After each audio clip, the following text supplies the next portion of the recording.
All right, we're Yeah, back. we're Hopefully back. that shit doesn't happen I have again. no idea what that's like. Swear to God. We streamed with this laptop for what, nearly 6 months without any kind of problem. And then all of a sudden it just started. It doesn't do it every time, but because Yeah. sometimes you can go, Sometimes you can go 6 hours. yeah, sometimes you can go like 6 hours and it doesn't Yeah. drop. Sometimes you go to like 20 minutes, like today, and And then it just like yeah, drops out. So whatever. we don't know why So, it's like doing I it. said, that first part I'll probably just label it pre-show because we didn't even talk about Amelia Yeah. Earhart, so I don't want it I don't want it titled that because we Right. didn't even get into it. But you know what I mean? Because I we were think we still talking about I think pre-show we shit. yeah, I think we pretty much covered everything for the warm up. I think so, yeah, because we Yeah. talked about Chantel's. We talked about, Let's oh, I got to go get a new tire tomorrow. Yeah, I forgot about that. Meh. Yes. Maybe we'll make an appointment so we don't have to sit around and wait all that time. I mean, you still got to wait if you make an Yeah. appointment, but it might be like better than not. You're right.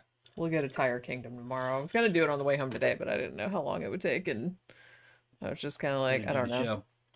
Yeah, you know, had to do the show. So I didn't want to be sitting around in Tire Kingdom all afternoon. But yeah, so anything else we need to address? We still going? No. Okay. Okay. Let's So- let's get down. So to it. here's what happened. I know that these two topics have absolutely nothing to do with one another. But what ended up happening is that the Patreon topic poll was a tie. And sometimes in that situation, depending on what the topic is, like sometimes I'll be like, oh, we'll just talk about it on the sidetrack show. But this week I kind of thought, well, these two topics are really kind of cool and need their own, kind of, story about them. So I was like, maybe I'll just throw them both on the same show, even though they don't have anything to do with each other. So I'm like, is that weird? I don't know, whatever. But I'm not like path carrying at this point. So what I was going to do at first, so I wanted to talk about Amelia Earhart. I was going to save that for second because I was like, oh, like the other cult that we're going to be talking about is like so fucked up that Amelia Earhart will be a palate cleanser. Okay. But now I think I'm going to switch the thing. I think we'll talk about Amelia Earhart first. Okay. Because I think that the cult shit is so fucked up that we're going to need some liquor Okay. Okay, so the crazy thing about this, like a lot of people know about Amelia Earhart, right? And we'll talk a little bit about that, what we think happened to her and all this other stuff. But a couple people had recommended that we talk about the Anthill kids cult. And it's weird because when I was researching one of our other cult shows, I can't remember which one it was, I came across them and I was like, man, I never heard of them. And then I kind of read about it and it's like, well, what the fuck? And I was just kind of like, man, we need to do a show about that. And then some people recommended it. So I finally got around to doing it. I don't understand why the Anthill kids aren't better known, because the leader of that shit did some straight up fucking torture porn movie shit. I mean, I was like, I have a strong stomach, right? And I was like reading some of this stuff and I was like, what the I was like that. I was like, this is like unbelievable. They have made a movie about it called Savage Messiah. But it's French language. So I don't know if it might be a French movie or a French Canadian, because he's French Canadian. They have them here. I just said it was, Okay. Yeah. Canada. Yeah, it was Canada. Yeah, okay. Back in the 70s and 80s. All right. That's why it probably was never big here. But it's just, but you would think that something this egregious, like Sounds the like you were shit tying that the people to dude, anthills. No. No. Okay. the name doesn't have anything to do with anything Okay. that they did. All right. But some of the shit that this dude did was just like, I can't believe it's like real. You know what I mean? Well, we'll get to it. So I said, well, you know what? It's so fucked up that I'm going to save it till last, because then I want like your drunken reactions to the shit. Like when I tell you about it. See, she using me as the clown. She wants me to fucking. Well, you said that. That's what I do. You said that's what Okay. your role is. All right. I'm not just I'm standing in as the. I stand I'm not in pulling that as- out of my butt. I know that. I stand in as the uninformed audience, even though half the time I know the cases, but we'll see. Well, and a lot of times people in the audience know the cases too, Yeah. but they just want to hear us Right. like fucking riff on them. I Super guess. chat coming. Why Is are you it so really? far behind? Yeah, I there don't it is. know. There it is. I'm like, well, I'm 10 seconds behind normally. Yeah, Thank okay. you, Zach. What's I found out Amelia was one of the first celebrities to start a clothesline with her name on it. And I always thought she was stylish as fuck. Yeah, she was like a really, really cool chick. And I was like, she was like a real pioneer, man. And it almost seemed like she wasn't even doing it I don't necessarily want to say she wasn't doing purposefully because she knew what she was doing, but she was just like so ahead of her time in so many ways. And she was just like, so yeah, okay, about it. Like she was just like being regular, and she would totally fit in nowadays, but back then it was like kind of scandalous. But then on the rich other, people were like us back then. yeah. But then on the other hand, like it's weird because she was doing a lot of shit that like women weren't supposed to do, quote unquote. Yeah. But then she was like super, super famous also, and everybody loved her. But just because she was so charming and she was real humble, she wasn't like super arrogant about her shit or anything like that. She just really, really loved to fly planes, and that's what she wanted to do. And everybody just thought it was kind of awesome that she was doing it. She didn't really like being famous all that much. You know, she seemed like kind of a little bit, not, I don't know, I'd say she was introverted, but she seemed a little bit kind of uncomfortable with the attention. Yeah. You know, she just wanted to fly and do like daredevil shit. That's all. Yep. But yeah, so I guess we'll talk about that first. Do you know anything about Amelia Earhart or not? Yeah. A I little know that bit? she's missing. Well, everybody knows that she's missing. And they found some stuff of her, but I don't want to spoil it. Yeah. She crashed, but I think she survived it. But I think that then she died. Yeah. But that's what I think happened because she knew how to navigate. We're kind of getting ahead of ourselves, though. Don't you want to get to the story? Yeah. All right. She already asked me where she is. I didn't ask where she was. Well, somebody the TV Drigger said, are y'all going to talk about the conspiracy that Amelia Earhart came back under an assumed name? Yeah, I'll get into some of the theories about it. Well, there were some people that say that the Japanese saw her and captured her. That's another theory. Yeah, that's another theory. There's a lot of different. I don't think that happened either. No. But spoiler alert. But I do. I think I have like 8 or 9 different theories that people. Some of them are like related. But I don't know. I was watching some more recent documentaries about it. There was one that was on Naked Science, which I guess was on the Science Channel, and I think it was just from a couple of years ago, maybe 2017 or 2018 or something. And they were pretty convinced that they knew what had happened, like, you know, because of some new information. So I might get into that in a little bit too. But yeah, so let's talk a little bit about Amelia Earhart, the Queen of the Air, as she was called, or Lady Lindy, which kind of pissed her off because she was like the second person, because, you know, Charles Lindbergh had done that circumnavigating the globe thing, and she would have been the second person to do it. Yeah. So she was just kind of like, you know, why can't I just be like me instead of being like, oh, the lady version of that dude? You know what I mean? It's funny how you said that, you know, her attitudes were like that of a modern person, and kind of fits in with what I was saying last week. The way we live right now, a lot of you people even listening, is the way back in the early 1900s, only celebrities lived like us. They didn't even have air conditioning. Air conditioning didn't come till much later. The average person who could just be totally broke dick today, okay, living up in some shack somewhere, actually has access to a better standard of living than a medieval lord would have had. Yeah. People don't realize that. That's how much we've advanced. Actually, poverty has been eliminated. If you looked at it from the point of view of the medieval era, there is no poverty. Well, the poorest person, even a bum on the street here, all right, had more than the average person in the medieval era, or had probably a better quality of life. I mean, they could sit around and get high. You couldn't do that in the medieval period. They were working you to death. Well, and the thing about the medieval period too was no modern medicine. No modern medicine, no human rights. Get to work out there, you know, fucking with that scythe and cut down that wheat, or we kill you. Oh, and by the way, I'm gonna fuck your daughter. That's literally what that shit was about. Yeah, and there wasn't really anything you could do about it. They didn't really have any legal redress. They didn't have anything. Nope. And you're in bondage tied to the land. If a lord came in and bought the land, you came with it. He owned your ass too. Yeah. You know. I mean, like I said, nobody's saying that, a bum nowadays has it good. I'm just saying that relative to back then. That period, right. Yeah, I mean. Yeah. A bum can lay around and do nothing. You couldn't do that in the medieval era. They'd kill you. You only existed to serve the Lord. We're not talking about Jesus. We're talking about the landlord. That's why you were there. Again, you stepped out of line, they killed you. Well, yeah, because you were just another You were a thing. one. Yeah. Yeah, they didn't really get on board with that whole human rights thing until the Enlightenment, really. No, humans had a right to get their heads chopped off. That's the right you had. Pretty much. They're Yeah. like, you got a right to like make more You were money there for to me, serve the bitches. Lord and die on His command. If you fucked up, they just killed you. Yeah. No rights. Well, yeah, that not really not much conception of people as valuable in and of themselves, you know. You had divine rights, but that was only lords and aristocrats, and that was the divine right to rule over everyone because God said so. Man said I could. That's what it is. That's what's called divine right.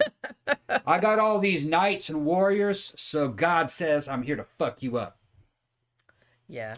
If I wasn't here to fuck you up, then that would be against God, and we know that everything happens because of God's will. So it's God's will that I take your wife. QED. Yeah, it's just might makes right. God said so. Man said I could. Man said you could Man pee said in the I closet. could. Yeah. Yeah. pee in Stop peeing in the closet.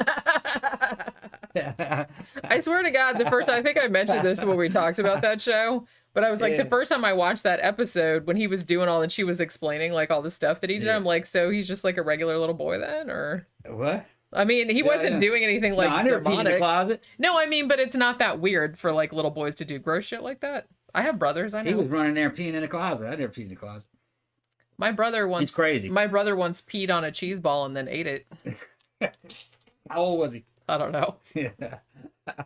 Pretty He young. was 17. Yeah, no, he was pretty young. He was still a kid. Oh, okay. But yeah, I mean, kids do gross shit. That's kind of their thing. But yeah, so let's talk about Amelia Earhart, okay? Okay. So she was born in Kansas in 1897. Now, she was a kid. I love that she had a sister.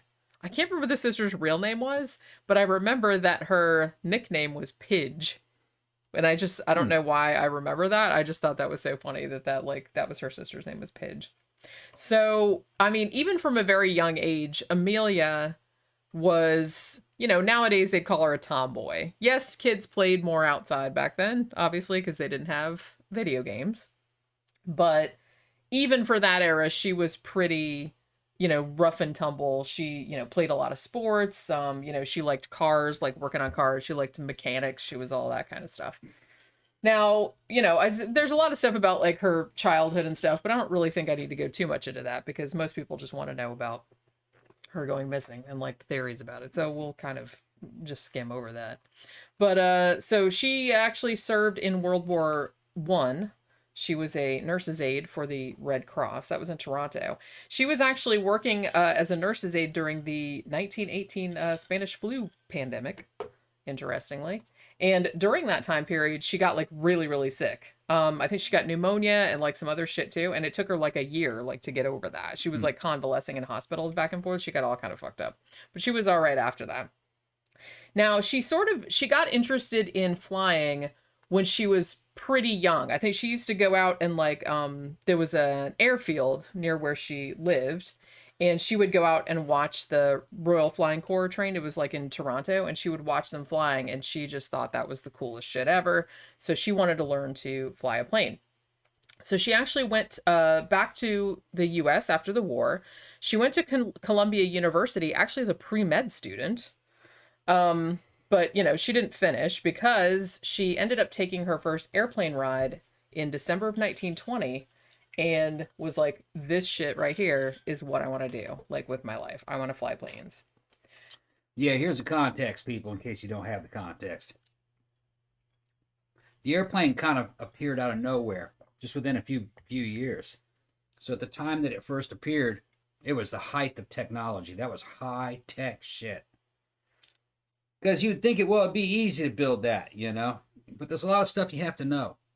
You have to understand about prop pitch. What's the best way to make a wing cross section? How do you get lift off of a wing? And that was the Wright brothers that figured that out. And they didn't figure it out by building it per se. They built things like wind tunnels and put tape on things and tried to figure out how airflow worked. That was really the only reason why the Wright brothers were the first ones to fly. They had other guys trying to do it for about a decade before them. And when you looked at their machines, they were heavier, more powerful. Looks like maybe they would fly. They were, in general, kind of airplane shaped, a lot of them. But they didn't know about prop pitch and wing cross section to get lift. They didn't know about lifting bodies. So, and that was something you could only do through testing and scientific testing in wind tunnels, which that's what the Wright brothers started with, wind tunnel testing. All right. And what's funny is that the technology that they were using was based on bicycles. They were bicycle makers. The bicycle was the highest expression of technology at that time, really. Which is funny to think about, but yeah. Yeah. And it was bicycle technology, cable powered controls, or cable conduit. What do they call it? Oh shit. Yeah. The control surfaces were all connected with cables. And that was like slightly a bicycle technology. There was a lot of chain technology, like chains running off an engine to drive a propeller. That was new. Canvas stretched over the wood in certain ways. And things like spokes in wheels. All right, that was all. The spoke was a pretty high-tech concept. And things like inflatable tires, another high-tech concept. So it was best if you had that kind of stuff, and then you knew about aerodynamics. So they were able to fly. But if you looked at that Wright Flyer, it was like it used wing warping, which is a fucking bad way of doing it. It was controlled by cables, but it was just a bad way of doing it. And then a few years later, there was World War I, and there were fighter planes with damn machine guns on the top of them, and it just happened fast. And it happened faster than the average person out in the middle of the country could deal with, in under a decade. Yeah, which is crazy to think about, because probably a decade or two before, people would have still been talking about, heavier than air flight is impossible. Right. And then all of a sudden people are doing it. Yeah, and then they had machine flying guns around on the shit. shooting at fucking people and whatnot. And then really World War II was just a continuation of World War I. And you see how quickly this technology developed. At the end of World War II, there were already jets. There were already guided missiles. Okay, they weren't in common usage, but they existed. The Germans were working on them, and rockets. So the world wars accelerated technology probably maybe almost a century, just in a few decades. I'd probably count the 30s as really when it started. So yeah, a few decades. Amazing. It is, yeah. And you'd had people out in the country here in the United States, pre-television. You might have had radio and you had newspapers. A lot of these people had never seen an airplane. They just kind of heard about it. If you had one, you could fly into town and make a lot of money with it, giving people rides and doing acrobatics and putting on air shows. So Amelia Earhart's jumping on this in its golden age when it was new and everybody was really excited about it. It would be the equivalent of maybe like space flight. That'd be... Well, yeah, it was almost exactly the same thing as that. Cutting edge of space flight right now is getting to Mars. So she would be kind of like the equivalent of being like the first woman to go to Mars on her own, in her own spaceship. That's what we're talking about. Yeah, I mean, that's definitely how... I mean, she was famous like all over the world. Yeah. And the thing about it, I don't know why I just remembered this, but that Naked Science documentary that I was watching about her, they actually had a woman on there who wanted to replicate, not her circumnavigation of the globe, which sadly she did not come back from, but she wanted to do the cross-country flight that she did, like several years previously, in the same plane. So there's only one of those planes remaining. Like they didn't make that many of them back then, like the plane that she used to fly across country. And so this woman did it, and she was talking about... She's like, back in the oldest, this is like the 1930s. It's like these planes didn't have stabilizers. They didn't have, you didn't have GPS. You didn't have anything like that. No. She's like, flying this plane across the country is like a full-time job. You can't, she's like, you can't sleep. You can't do anything. So like you have to keep like everything. Fly by instruments and stuff. Yeah, you have to. She's like, and turbulence comes along. It starts like shaking all over the place. It's like, you can't.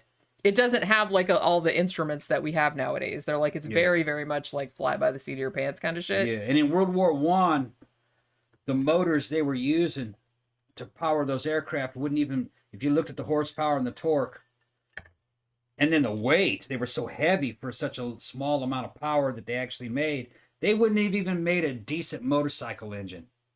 And they were fucking powering fighter aircraft with them, that carrying machine guns and everything. I mean, you got to think mean, the people that piloted planes, Amelia Earhart, Charles Lindbergh, everybody like that piloted airplanes back in the early days of flight. When I mean, these were, by today's standards, they didn't have. Kites. Yeah, I mean, they didn't Kites. have any modern instruments. They didn't have anything. You had to have fucking giant brass balls. Yeah, it was just like to get up in the fucking air like thousands of feet above the earth in that shit. These rickety little fucking wood and canvas contraptions. Wood and canvas or wood with wouldn't get my ass up there on them. No way. Sheet metal surfaces, and it was just a shape with some control surfaces, and a motor is stuck in the front that wouldn't even make a decent Ford Taurus motor, really. About like that. Yeah. With a propeller stuck on the end of it. I mean, you could literally go in your garage, and if you could build one of those, if you had the tools, it wouldn't be. Well, yeah. Like, I'm gonna put the car motor in that.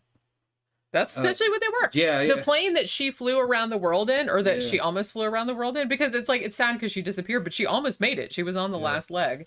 That plane, its top speed was 85 miles an hour. Mm-hmm. Which is fucking mind-blowing. Well, I bet you the motor only made about 50 or 60 horsepower.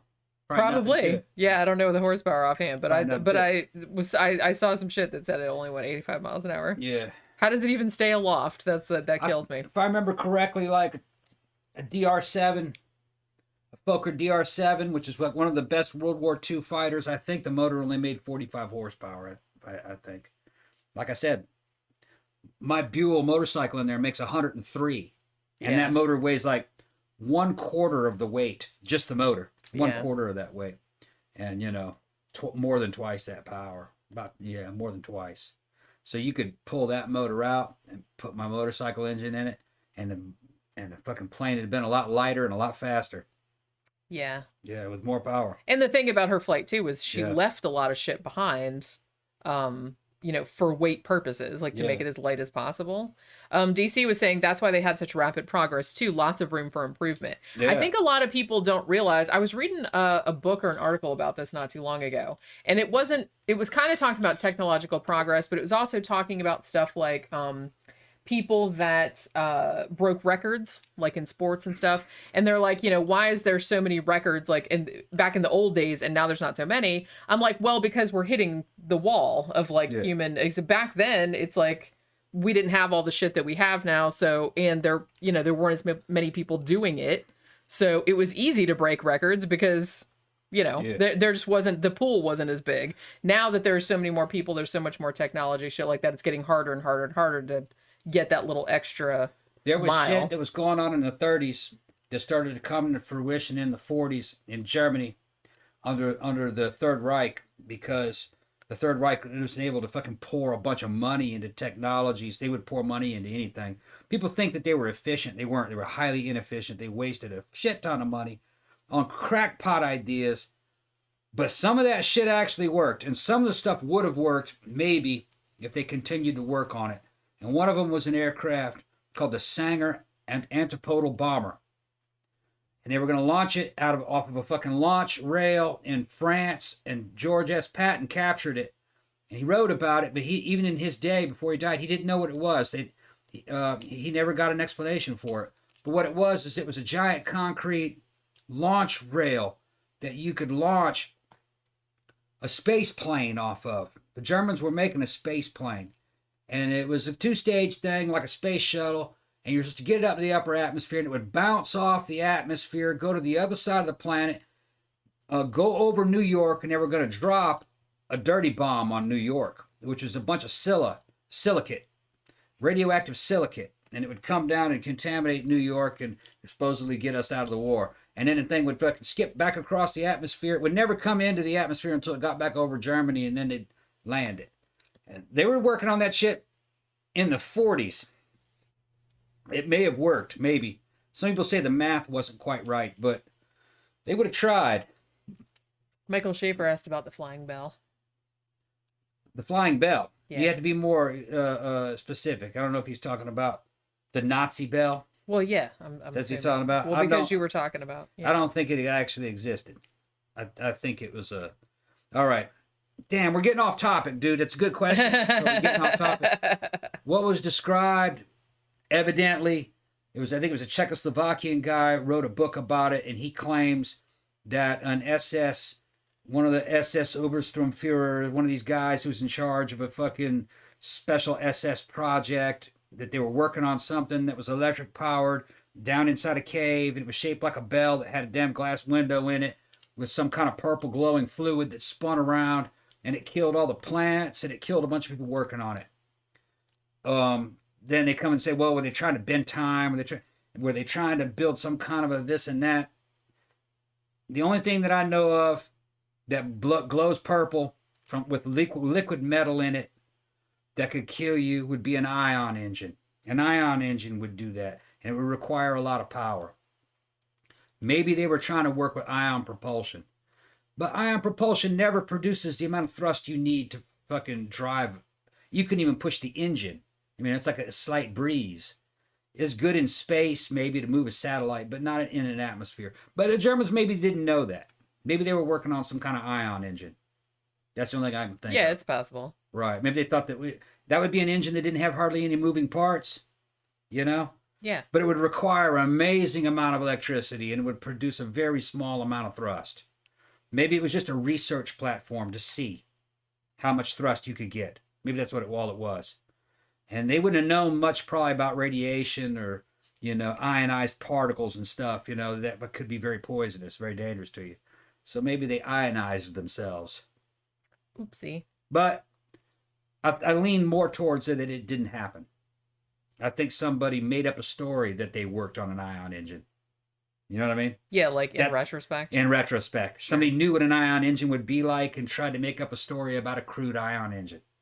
That's probably more likely. DJ Maniac says the flying Dan Bell. That gave me a really, really funny mental picture. Yeah. And then Xanada said, yeah, and don't forget about Maria Orsic and the Vril Society. We did a show about that a long time ago, didn't we? Yeah. I feel like that was that was when we first started the show. I think that might have been in one of our first 20 episodes or something No like need that. for me to, it says the Fokker V22 had 200 horsepower. But what about the, what was the other one? I think that was the later model. What was it? The Fokker D4, I think, was the World War I most common one, I think. Maybe it had 200. But still, 200 horsepower, that's a motorcycle engine. A Yamaha R1 makes about 187 horsepower. That's a motorcycle engine still. So today you could just fucking an R1 motor weighs fucking nothing, So you can make all that kind of power out of a real lightweight motor now. Fucking sub 400-pound motorcycle. Go ahead. All right. So where was I? All right. So very, very close to the beginning still. Yeah.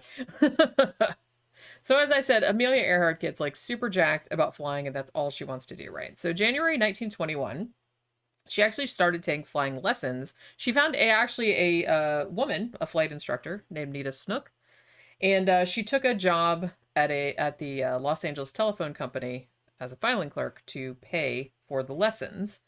And then she saved up enough money and bought her first airplane, which was a Kinner Airster, and it was yellow, so she called it the Canary.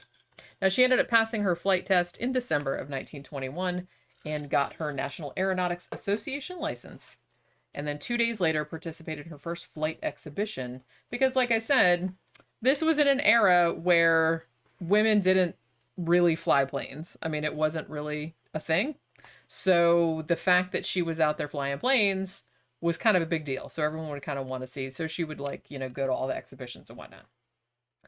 Now, some other shit happened in there, obviously, but 1932, Amelia Earhart became the first woman, and only the second person, Charles Lindbergh was the first one, to fly solo across the Atlantic Ocean. She flew from Newfoundland, Canada, in a red Lockheed Vega 5B, and it took her about a day, and she went over the Atlantic Ocean. She was initially supposed to land in London, England, but a storm blew her about 400 miles off course, so she ended up landing in a field near Londonderry, Northern Ireland. But she flew across the fucking Atlantic. She made it. And everybody, it was a massive, massive deal. It was in all the papers. There was all these people there to see when she landed. Like I said, this was a huge, huge deal. So she comes back to the U.S. and gets the Distinguished Flying Cross. which is the decoration awarded for heroism or extraordinary achievement while participating in aerial flight. She was the first woman ever to get that. Later that same year, which was 1932, she made the first solo nonstop flight across the United States by a woman. Now, like I said, this is the same flight that this woman on this new Naked Science documentary, reenacted in the same plane, like I said, and was talking about like what a bitch it was. I don't remember how long. I think it took Amelia Earhart. It took her 19 hours to fly across the United States. She flew from L.A. to Newark. And so she was the first woman to do that. And she was also the first person to fly solo from Hawaii to the U.S. mainland. And that was in 1935. She was also real big on promoting other women in aviation.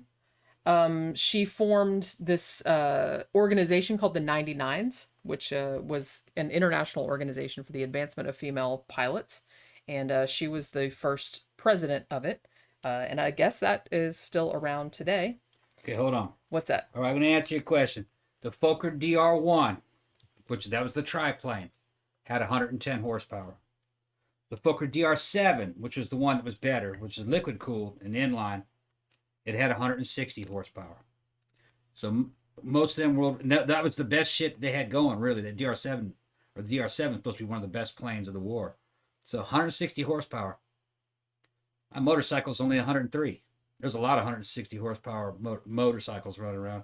And I guarantee you that motorcycle engines that we can make today like 1/3 the weight. So you're not talking a lot of power, really. Oh, go ahead.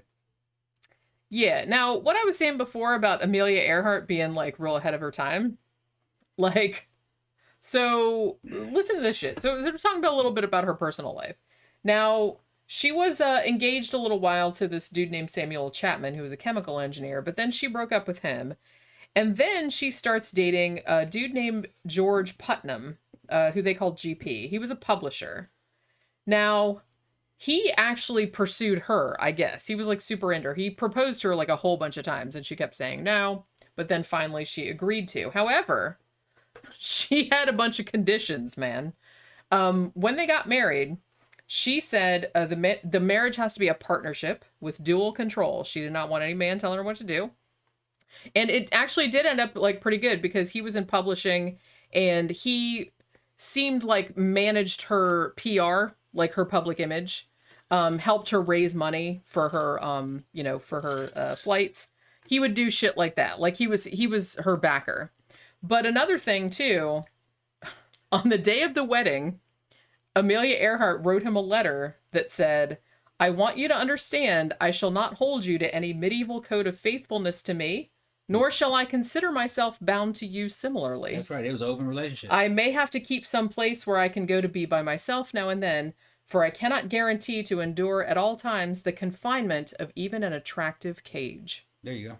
She saw marriage as a trap or a cage, but he seemed like okay with it. He was like, all right, that's cool. So like I said, they seemed almost like, he clearly was very fond of her and she was very fond of him, but they had a really good like business relationship too. Because like I said, he was a publisher, so he helped her a lot with her PR and like, raising like fundraising for her, for her flights and whatnot. They were secure in their relationship. I guess so. Yeah. It's really funny too, because I guess, and her thing was that she thought she didn't like the whole thing where, the dude was making all the money and then the woman just stayed at home. She's like, no, I should make my own money. Yeah. So, she was very into like equality. And so, like I said, she's very ahead of her time. She did not want to be called Mrs. Putnam. She didn't, and sometimes the papers would call her that and it would kind of piss her off. She kind of joked that they should actually call her husband Mr. Earhart, which I thought was really funny. I don't know if they ever did, but I thought that was pretty funny. But yeah, so they never had any kids or anything, although he had a couple kids from a previous marriage. So I just thought that was kind of funny, so I thought I'd mention it. Now, okay, so as I said, she had done several flights previously. She'd gone across the U.S., she'd gone across the Atlantic, she'd gone from Hawaii to the U.S., whatever. Now, at this point, she wants to do what Charles Lindbergh had done. She wants to circumnavigate the globe, but she wants to do it in a little bit of a different way. She wants to do it around the equator, which hadn't been done. So Okay, so there were actually, I don't know if people know this, but they actually made 2 attempts at this. The first one they was kind of fucked up. So the first one kind of happened March 17th, 1937. So Amelia Earhart and her crew, they flew the first leg, which was from Oakland, California to Honolulu, right? Now it was Amelia Earhart, her navigator, Fred Noonan, who would also accompany her on the fateful later flight, and then 2 other dudes who were technical advisors and shit like that. Because the thing about Amelia Earhart and Fred Noonan, it's like she was a good pilot. Fred Noonan was an awesome navigator, but they weren't real savvy with Morse code. Neither of them knew Morse code, and they weren't real savvy with radios. I mean, radios in airplanes was a pretty new thing. So some airplane pilots weren't real up on the new technology. Well, radio was huge back then. It weighed a lot. Yeah, and so Bigger than an old-fashioned television. yeah. So so neither of them were real savvy with the radio. So they needed like some people to come along with them to kind of help out in that regard.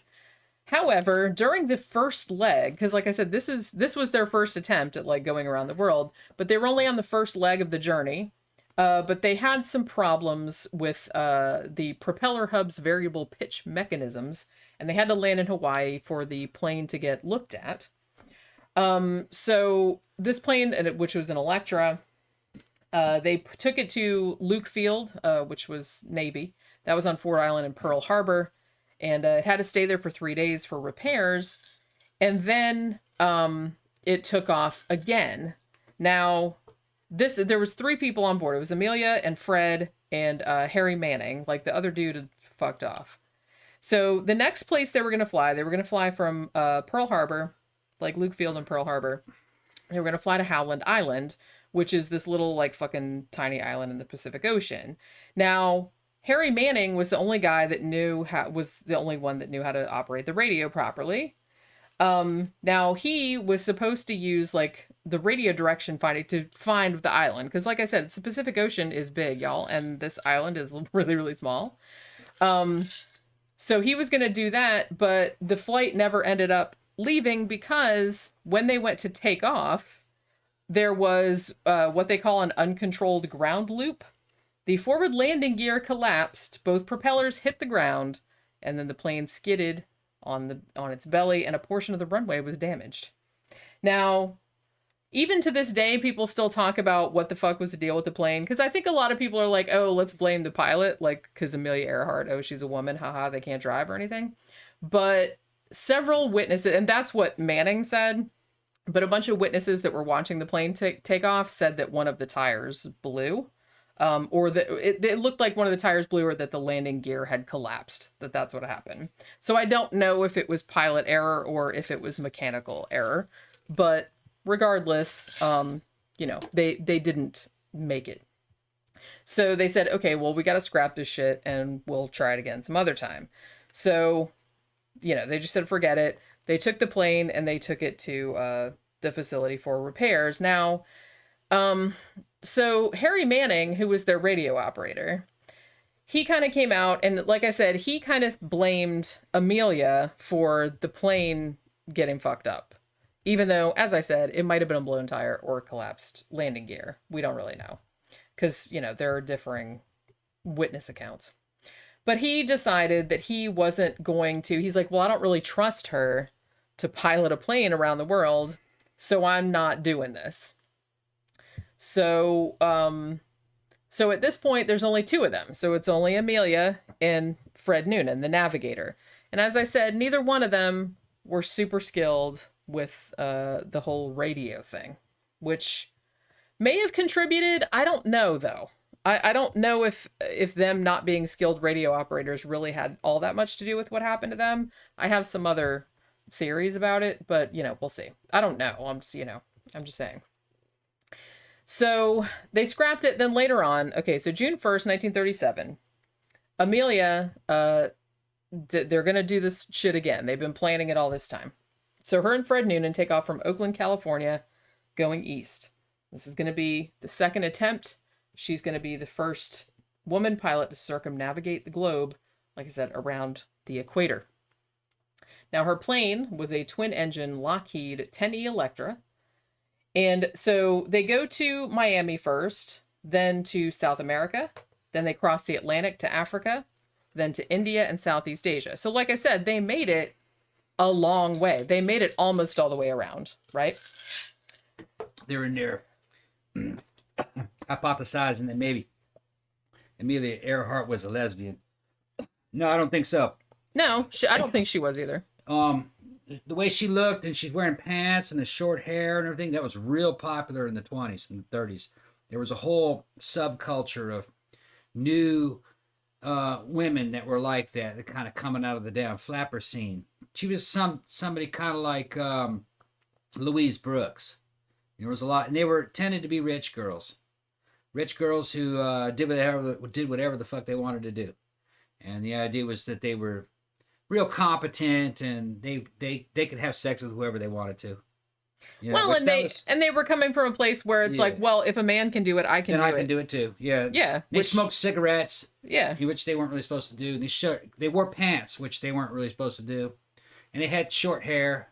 Hell, I remember my grandmother, when she was young, she was scandalized by women wearing pants. Yeah. And that was like, now, some 20s, of them 30s. Now, some of them like Louise, when she was young, she did mess around with lesbians and stuff when she was in Germany, but she didn't consider herself to be a lesbian.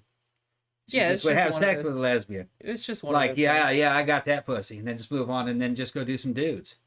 Yeah, I don't really think, and honestly, Amelia Earhart, as much as she had, I don't think that she was averse to men in general or marriage in general. She just, I don't know. I just think she didn't like being constrained. She didn't like, the kind of overarching shit at the time. You have to understand who American men were in this era.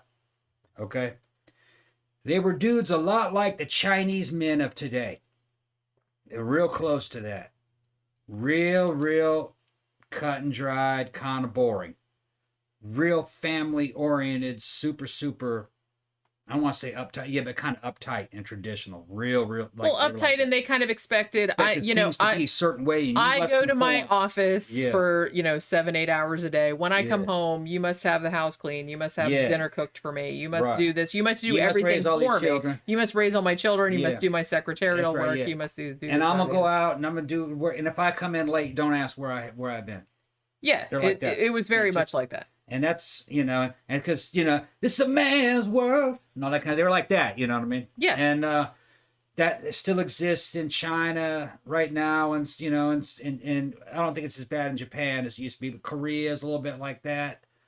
Certain other countries, other cultures are like that. Just real, the man is in charge type of deal. But then when you look at the dude, he only weighs like 140 pounds, the little skinny guys, and it's just go look at those dudes back in those days. They were fucking skinny, real skinny, and they were a drag. I'm gonna tell you, they were a drag.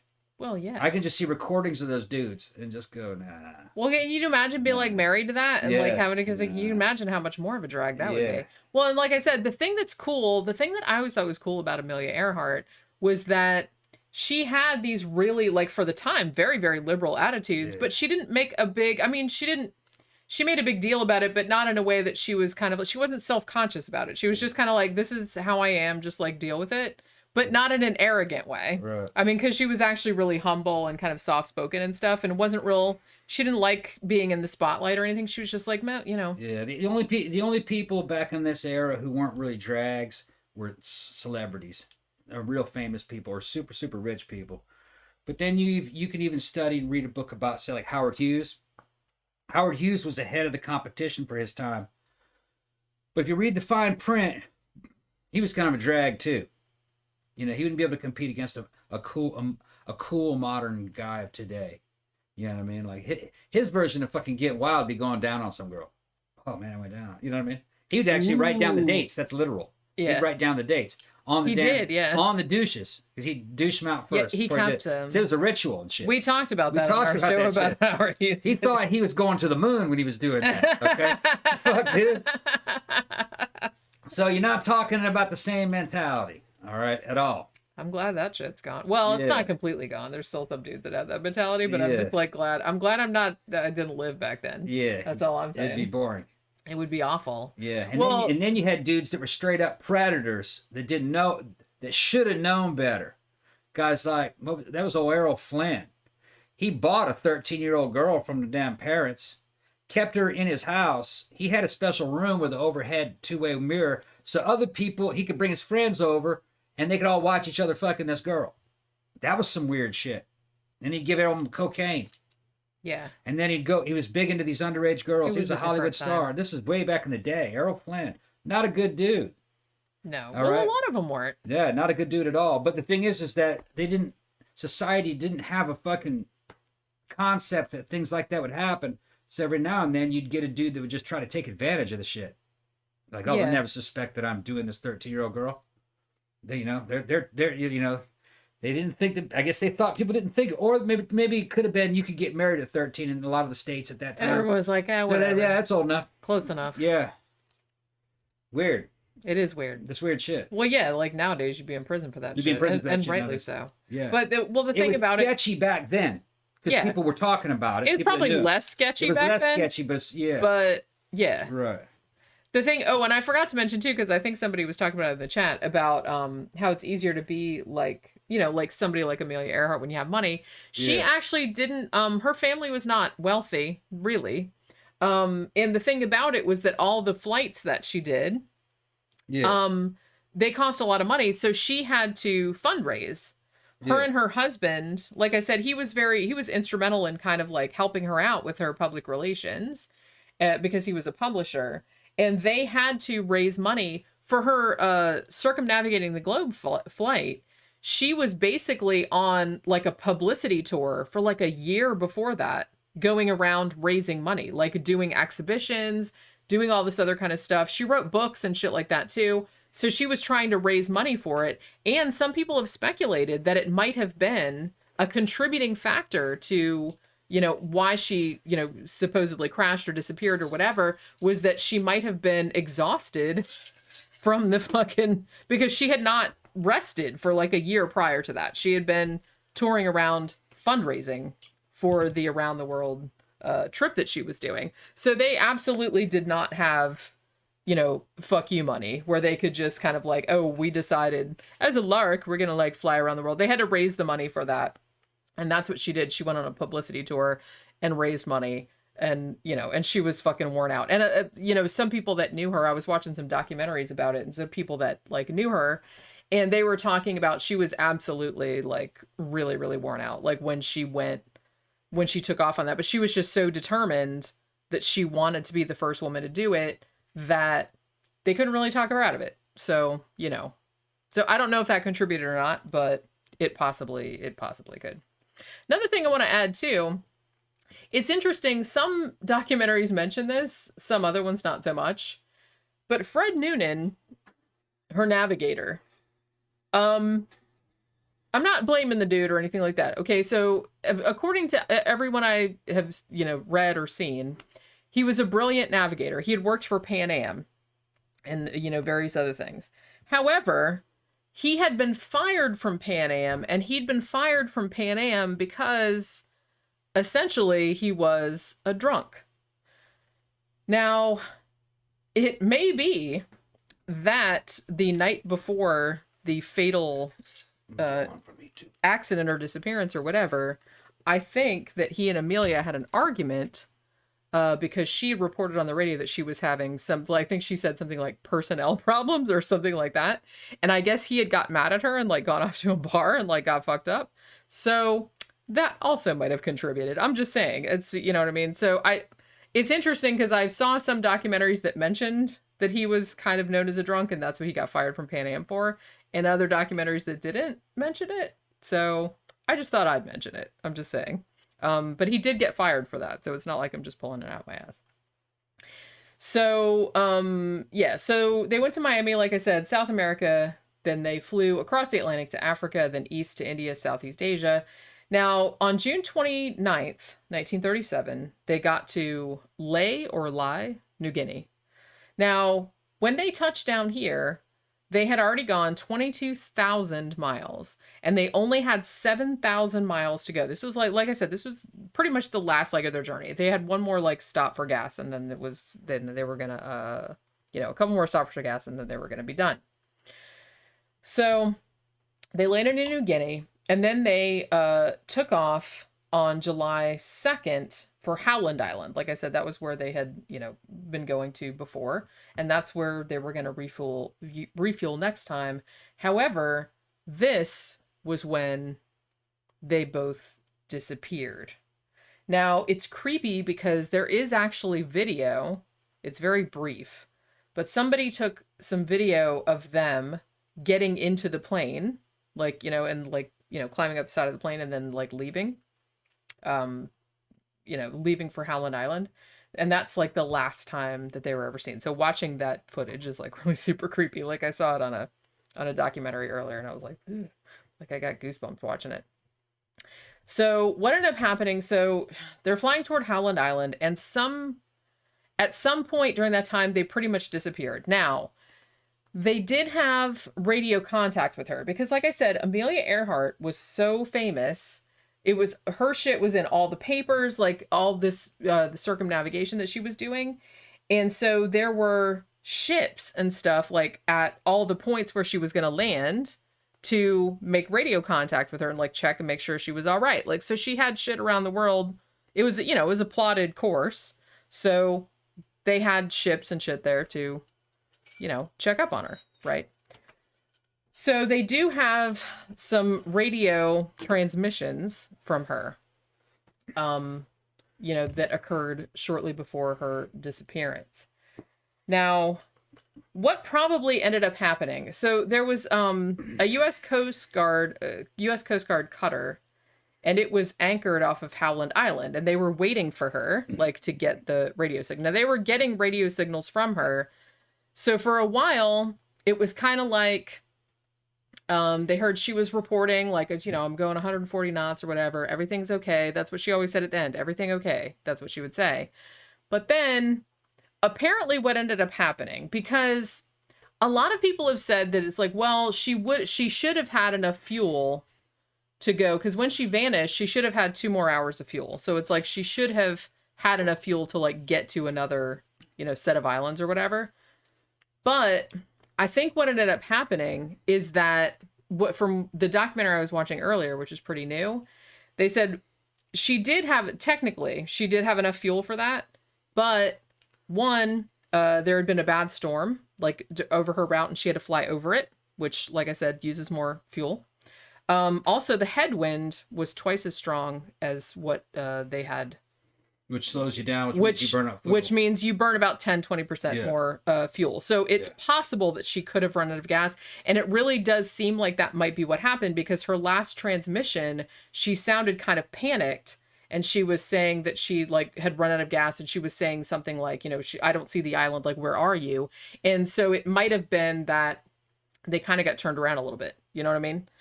Because I think what happened, at least according to these guys that were doing this documentary, that had sort of plotted all this shit out on computers and everything, they said they think what happened was that Fred Noonan, they knew where they were, but they were running out of gas, and then, they weren't quite sure where the island was, because the island's really small. And it's so he started doing what they call a ladder searching. He was kind of going like that, looking for the island. And they said, now, if they had kept doing that, then they would have gone right to the island. So they must have run out of gas.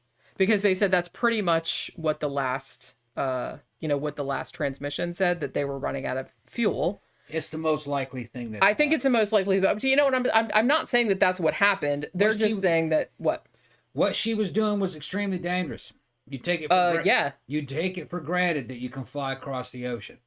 That's because you're in these gigantic fucking jet planes that are fully equipped with really high tech shit that fly in pressurized cabins way above the weather. Okay. That's not what she's in. She's in a fucking powered kite. All right. Without any, trying to fly basically blind over the ocean. You're basically blind because there's no ground, no terrain features.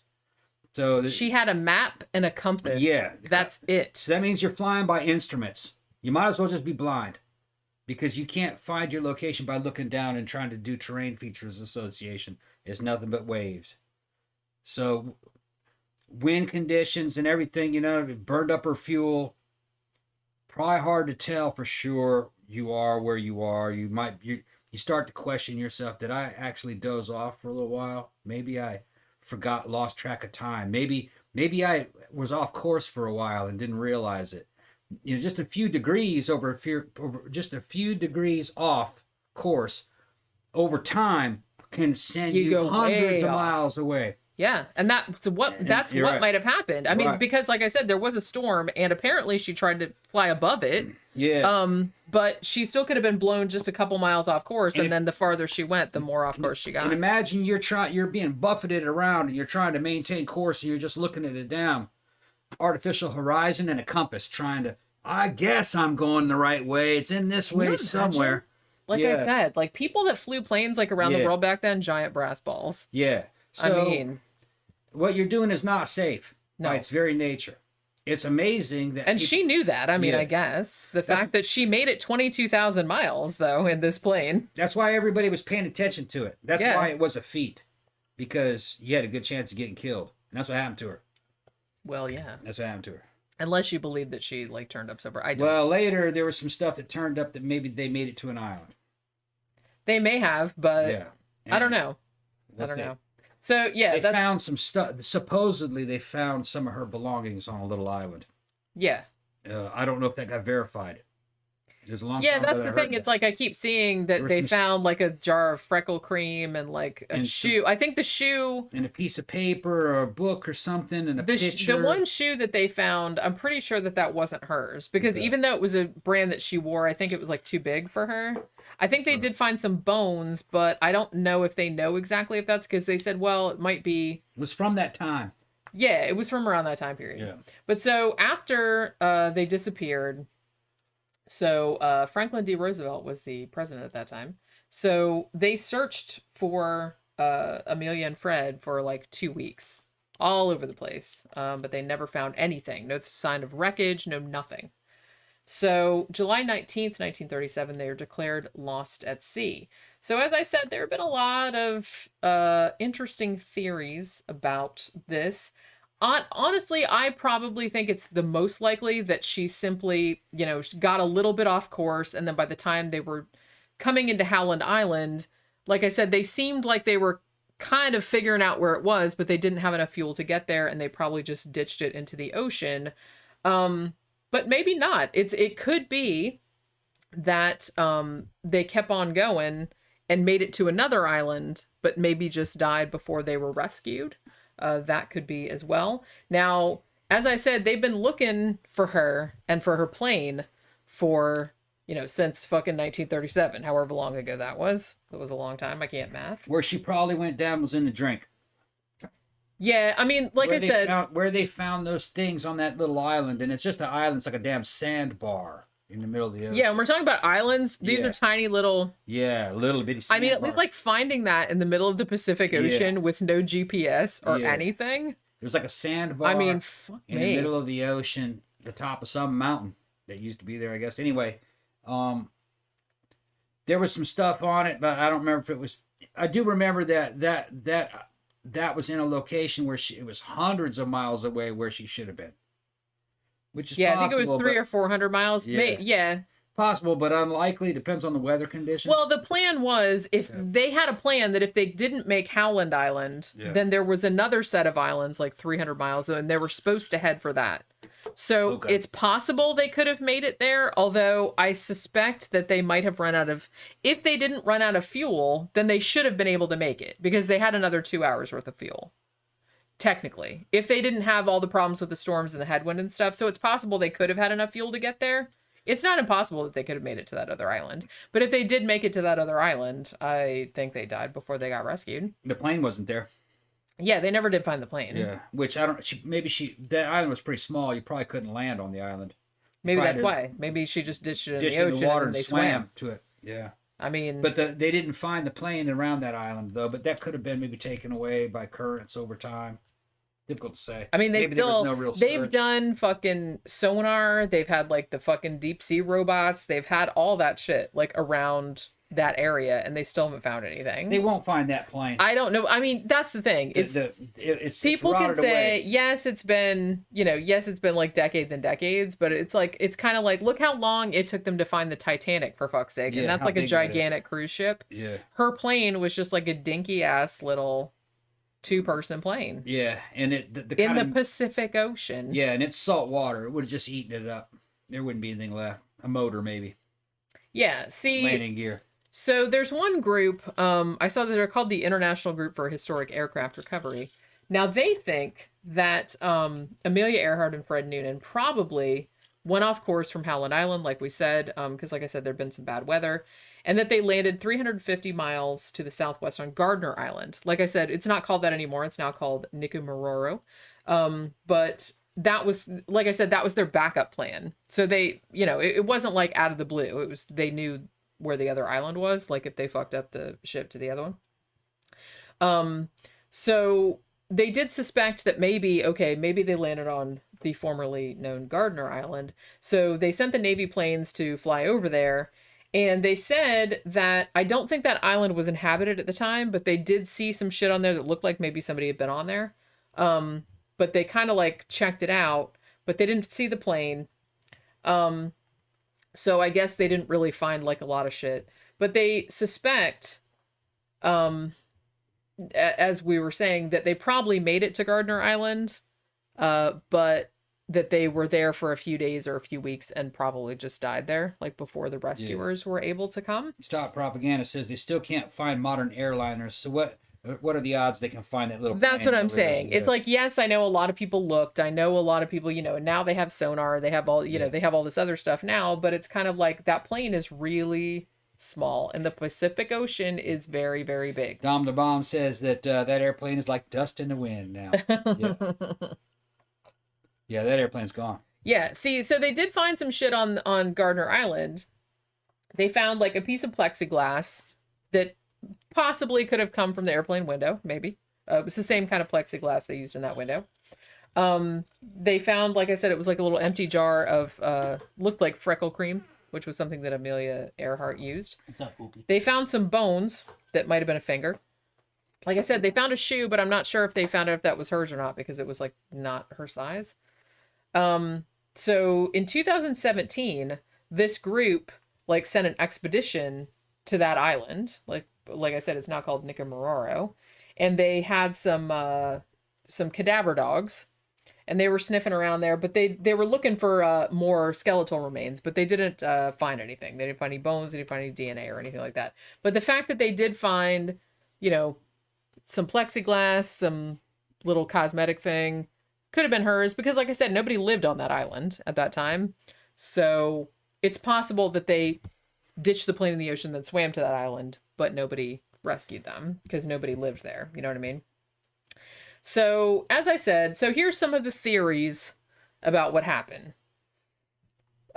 Most likely theories first. Amelia Earhart ran out of fuel, crashed, and perished in the Pacific Ocean. As I said, either this or the Gardner Island one. I'm kind of leaning more toward those. Because I kind of feel like she either ran out of fuel, because as I said, her last radio transmission was very panicked, and she said she was low on fuel.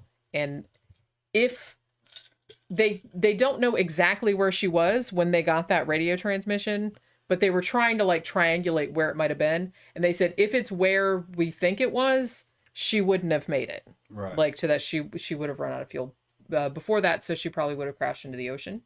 So probably, and like I said, if you crash in that part of the Pacific Ocean, they probably never find you, even though they know the general area where to look, but it's a giant fucking place. And it's like super deep there too. And the airplane flies underwater too.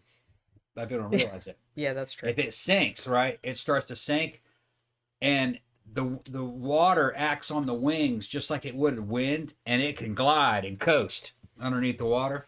It might go for miles before it ever hits the bottom of the ocean. So where it hits the drink isn't where the airplane's going to be. It could be in any direction. Yeah.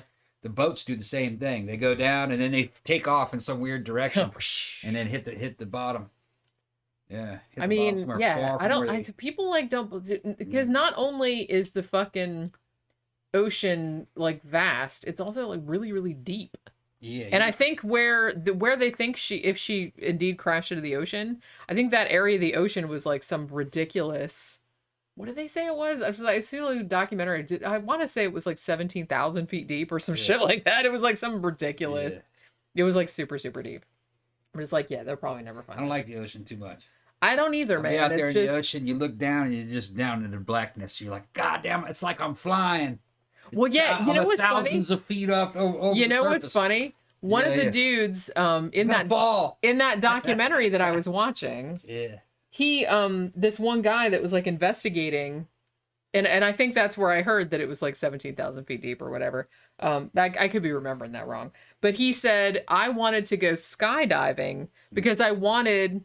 He's like, you know, when you're in the water, it's like hard to say it's 17,000 feet down. But he's like, so I wanted to see what it looked like from the air because he'd never been. Yeah, so he's like, so he wanted to get an idea of how far that was. It's a long way. And it's a long way. And he's like, so, you know, with all that water in the way, it's hard to determine like how far it is. But it really gives you some perspective on this. If you jumped out of a plane, you're always afraid there's some fucking sea monster underneath there gonna fucking come up with his mouth and fucking get you. Boom. See, that's what my nightmares are like that. My nightmares are like that. I'd be paddling up there on the fucking top of the fucking ocean and look down with your... See, that Jaws poster did not help me. With your fucking goggles, and you look down like that, and then you kind of go, oh, I don't want to look down there too long because you might just see a big mouth come up out of the darkness. See, damn, that's like I said, I have nightmares about that. Well, I think that's fucking why great you remember. Well, we talked about this before, but you remember the 20,000 Leagues Under the Sea ride, the old one at Disney World, and Disneyland. They had it there too. With the octopus and the octopus, the eyeball. I loved that ride because it was scary because I love scary shit. But that was like the scariest part of it for me because that's what my nightmares were like. I would have nightmares where I was swimming in like the deepest part of the ocean and I couldn't see, and then all of a sudden this huge thing would go by and there'd be like an eye right there. What was great about the ride? Oh my god! Is that it was a total illusion. You weren't even underneath the water. No, you weren't. But when I was little, that like scared the shit out of me. Yeah, but I still wanted to go on it over and over again because I'm a glutton for punishment. But yeah, so as I said, theory 1, she crashed into the ocean, which to me that seems like the most likely, just from reading her last radio transmission. She did seem to be aware that she was low on fuel and that she seemed to, like, she was trying to figure out where the island was or where the ship was. She's asking to go out. What? Well, did she have her clothes on? No, she doesn't have her clothes are her collar. Want to go outside? Yeah, that's what I call her. She's like, no, I want to go in the closet. You want to go in the closet? You want to go in the closet? There you go. Oh, boy. Yeah. I don't know why she's so excited to go in the closet. And then gets disappointed that it's not outside. She's like, what the? She's like, this doesn't go outside. I don't know what's like every single time. She's been in there lots of times. I don't know why she keeps doing that. But yeah, so... Yeah, I think that's probably the most likely scenario. She knew she was running low on fuel. She was desperately looking for the ship, to tell her, like, where the fuck am I? Like, where's the island? I thought it was right here. So, I don't know. I think she maybe crashed into the ocean, but maybe not. Yeah, clothes. We call her collar clothes. Yeah, because... I gotta put a collar on her before I let her outside. Well, when she goes out on the back porch, I'm like, put your clothes on. Yeah. And she knows, too. She'll sit there and go... Yeah, let you put the collar on. Let's put the collar on. I don't want people to think that she's a stray, so I'll put a collar on her. I mean, I don't think the neighbors would steal her, but yeah. And the neighbors on either side of us know her anyway because she sits in their bushes. But yeah, so theory number 2, Amelia Earhart landed safely on Gardner Island, like I mentioned before, but died before she could be rescued. So as I said, this takes into consideration that maybe she did have enough fuel to get to Gardner Island, which, like I said, was 350 miles farther from where she was going. It's very small, also uninhabited. It's a coral atoll. So it's possible she could have made it that far and landed there or ditched the plane in the ocean, and then they swam to the island. But, for whatever reason, they weren't rescued, obviously. They did find a couple of artifacts on there that suggested that maybe they had made it to this particular island, or maybe she just made it to the island, but they haven't found any bones or anything like that, anything definitive. Theory number 3, now we're getting into the weirder shit. Theory number 3, Amelia Earhart's flight was an elaborate scheme to spy on the Japanese who captured her after she crashed.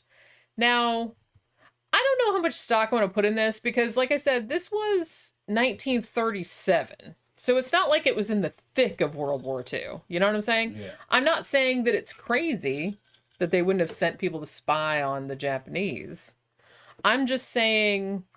What could she tell? Well, and the thing about it is, like, if you're going to send somebody to spy on the Japanese, it seemed a little weird to do it, like, with Amelia Earhart, who's, like, the most famous woman in the world at the time. Yeah. What and everybody knew what she was doing, right? And she wasn't anywhere near Japan anyways. What is she going to do? Fly over and then fly back and go, yeah, I saw some Japanese people.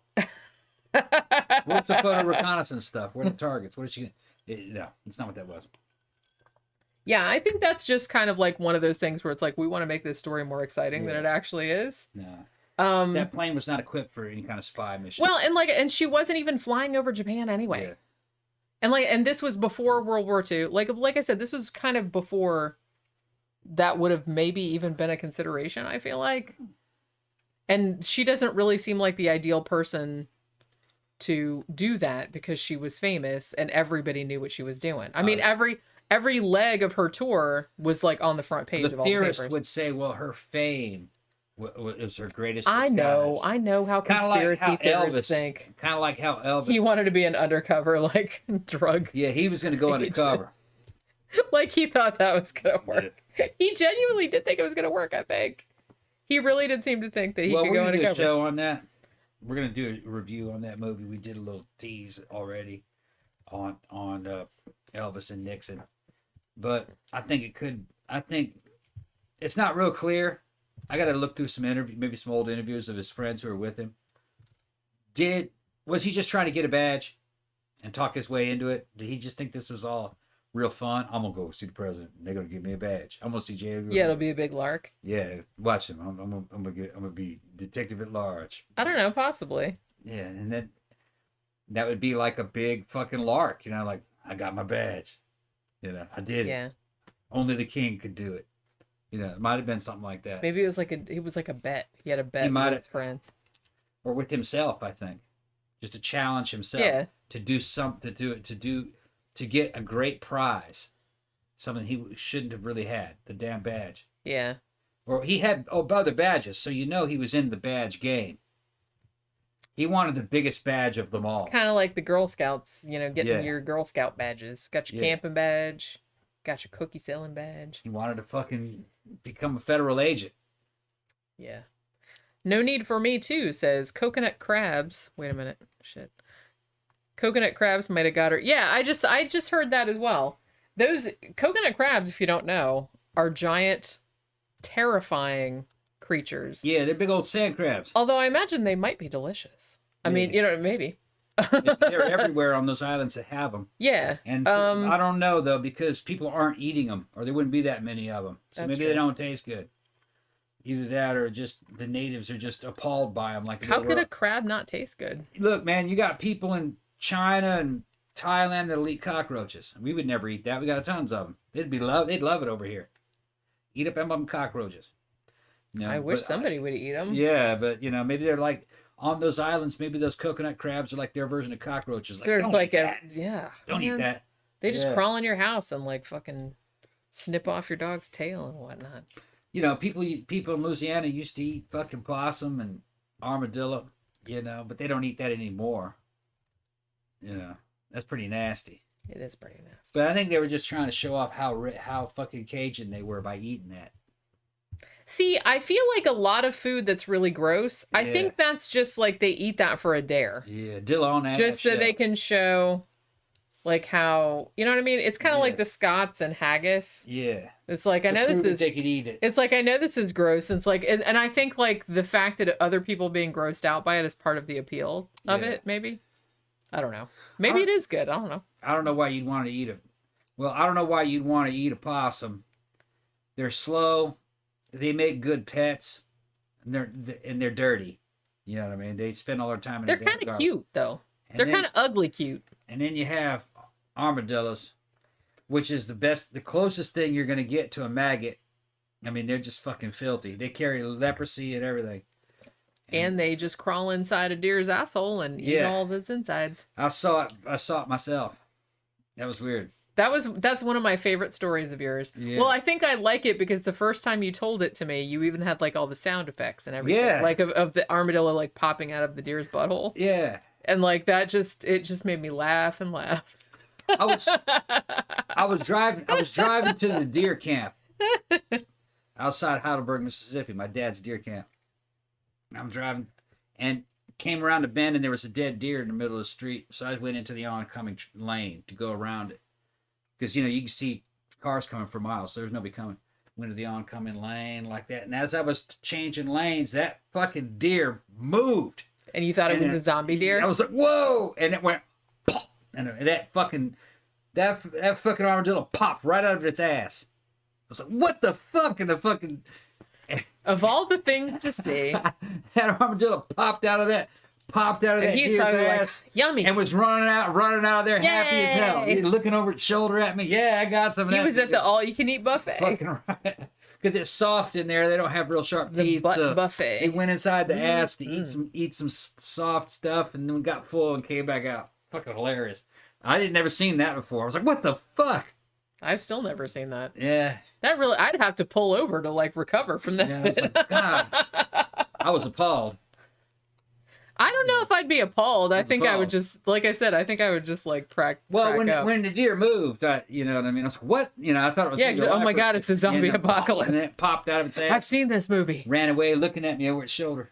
What movie was that where the first thing was like was it a deer or a sheep that like woke up? I don't know. I think was it 28 Days Later? I kind of feel like it was a British zombie movie. I wanted to mention too that when I was on my hike this morning, I saw two big does run across the path. And usually, like, sometimes I see them when it's like real early morning. I'm like, it was early morning, but I sometimes see them when there's not a lot of people around. But this morning there was tons of people. There was people out jogging, walking their dogs, riding bikes, whatever. And these two deer were just kind of like, oh shit. And they were just like running across from someone's backyard, like up into some, like a property that's for sale up there that they haven't developed yet. So I was kind of like, well, hey guys. But yeah, so the whole thing about Amelia Earhart being a spy, spying on the Japanese, I think that came from a movie that came out later. Yeah. Like there was a few years later in the 40s, there was a movie called Flight for Freedom that was about her. And it kind of like, put that spy angle in there. Like I said, they were trying to make a more exciting movie. So I kind of feel like maybe that's where that theory came from. It was like a movie. Rosalind Russell was in it. Was she the other one with the boobs? I don't know. No, that was Jane Russell. Who? That was Jane Russell Which is the one that had the boobs? Jane Russell. I can go back through Boobapedia.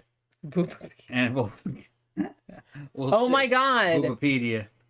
Wait a minute, it's the internet, so that probably already exists. But if it doesn't exist, you need to start it. Yeah, Boobapedia. That list of all the right best there is your calling. Yeah, it's boobology. That's your calling. Boob studies. Yeah, Doctor of Boobology. PhD. Yeah, you could do a class. Yeah. Do a class on boob studies. Yeah. You know what? That might be an interesting class, and I'm not bullshitting. That might be an interesting class. The perception of breasts throughout art, history, like shit like that. That would be fascinating. Tom's study of the boobosphere. The boobosphere. I mean, that would be really interesting. I think it'd be interesting. Yeah, and I had to come up with all kinds of terms for like features on boobs. Whether they're kind of like high slung or low slung, fucking, you know what I mean? That's what I mean. If they're broad or pointed, they had to come up with terminology. Yeah, it's like, are the areolas like really big or really small? Yeah, we're talking about dinner plate size areolas. We're talking about, what are we talking about here? That way, real men can sit and discuss the fucking boobology in an intelligent fashion. We can actually have terminology for it. That's what I mean. There's a science behind it. Yeah. I legit think that would be an interesting. I think it would be an interesting class. Yeah, well, I'd have to study the works that have come before me first. Well, to yeah, see if obviously. anybody else has a system. And what I mean? I'm sure somebody may have a system. And you know how humans are. Yeah, you have to credit that system first as like your forebearers, and then you build upon that. Sure. And correct any mistakes in the theory of that man's boobology. You know what I mean? Because there might be mistakes in it. All science is built upon the shoulders of giants. Well, yeah. I think Isaac Newton said that. Yeah. But was it Isaac? He knew boobs. He knew him real well. One of these days, you know what I was just speaking of Isaac Newton, I don't know why, but it's like Isaac Newton used to work at the Mint, and he was like real up on like trying to get people for forgery and shit like that. Yeah, he'd catch people for forgery. Yeah, and I read a whole book about it, and it was fascinating. Like I said, this is what I think I mentioned this before, but I'm really into nonfiction books that talk about the history of shit that you never thought about the history of. Yeah. I just love that little niche history shit like that. What's funny and is... I read a whole book about his career at the Mint, and it was like, it sounds boring, but it really, really wasn't. It was fascinating. What is funny, though, is that modern scientists fucking hold this guy in high regard as if he was the father of logic and reason, but he wasn't. He was very religious. He was trying to fucking find the philosopher's stone. He was an insufferable motherfucker. See, evidently he was. He couldn't stand to be around him. I don't know. Well, scientists now they appreciate him for his contributions, obviously, which were huge. But people are complicated. Yeah. And I think that a lot of because the book that I read about him was by a scientist, and there's like, you know, rightly so, he is considered like, you know, one of the fathers of modern science, but he had some real stupid ideas. Like he really believed in alchemy. Like he believed in all that shit. Well, that was their version of chemistry at the time, but it had so much spiritism involved in it. But for me, as a man, the telltale sign of fucking weakness is that he had... Thank you, DC. What did he say? Continued catch-up for years of freeloading and taboobology. Oh, thank you. enjoy the titosphere. Okay. I like that better than boobosphere. I think titosphere sounds better. The telling feature of fucking Isaac Newton was that he had no way with women and probably died a virgin. So yeah, I think he might have as well. He was a little weird. Yeah, so I'm like, yeah, okay, bro. He was a weird dude. Have fun with that, dude. You know. So he was an interesting character, though. I found him a very interesting character. Now, some people might say, well, he was gay. I don't think so. I think I didn't get that impression. I don't think so. I think the dude probably had what you would call Asperger's or syndrome or something. Oh yeah. Something on the scale of autism. So it was like neurodivergent. Because they just said that he just was insufferable, that you really just couldn't be around him. But he did provide a lot of results. I mean, he came up with fantastic results. And that sounds like somebody on the autism spectrum. And he was really, really focused on his work, man. It's like that's kind of all he was interested in. Right. Which, like I said, that might have been the only thing to him, though. That kind of like tracks. But as I said, he was a genius in that way. Yeah. But other ways. Well, if you've got enough time, you can become a genius if you focus on something very narrow. And he just concentrated everything on these little subjects. Although I would say that probably him trying to catch forgers is probably the most sophisticated thing he probably did, actually. And like I said, I can't remember the name of that book right now. Like I'd have to look it up because I read it like probably several years ago. But it was about that whole time period in his life, and it's really, really interesting. Yeah, I heard he was great at trying. He was really good at it. He's supposed to be really good at fucking interrogation. Yeah. So you didn't want to be interrogated by him. No. He'd fucking catch you in something. So he saw you as a machine because he was a machine. He knew about deductive reasoning and stuff. Mm-hmm. So you didn't want to fuck with him. Yeah. But he didn't have any social skills. Well, he's a fascinating dude, though. Yeah. Like I've read a couple of books about him, and like that, I think that one was like the most interesting because that was something that I didn't like know about him. Yeah, I wouldn't want to party with him. Well, no. But a lot of times you have different sets of people you want to do different things with. Yeah. No. It's like, well, these are people we party with. Yeah. But if we want to have a serious conversation, we're not calling those motherfuckers. Yeah. You know what I'm saying? It's it's that kind of situation. But if you want something done, you'd probably call him. You'd call him. Yeah. You know what I mean? You wouldn't want to like go have beer with him though. Theory number 4. Amelia Earhart crash landed, was captured by the Japanese military. This is a pretty popular one. And died while being held prisoner on the island of Saipan. Now, I think I had heard this one prior to this, but I think this one got bolstered a little bit in 2017 because people that were into the Amelia Earhart case, they found this photograph that had been in the National Archives. And they pulled it out, and I've seen the picture, and I don't know. I don't know why they got so excited about it, but okay. It looks like...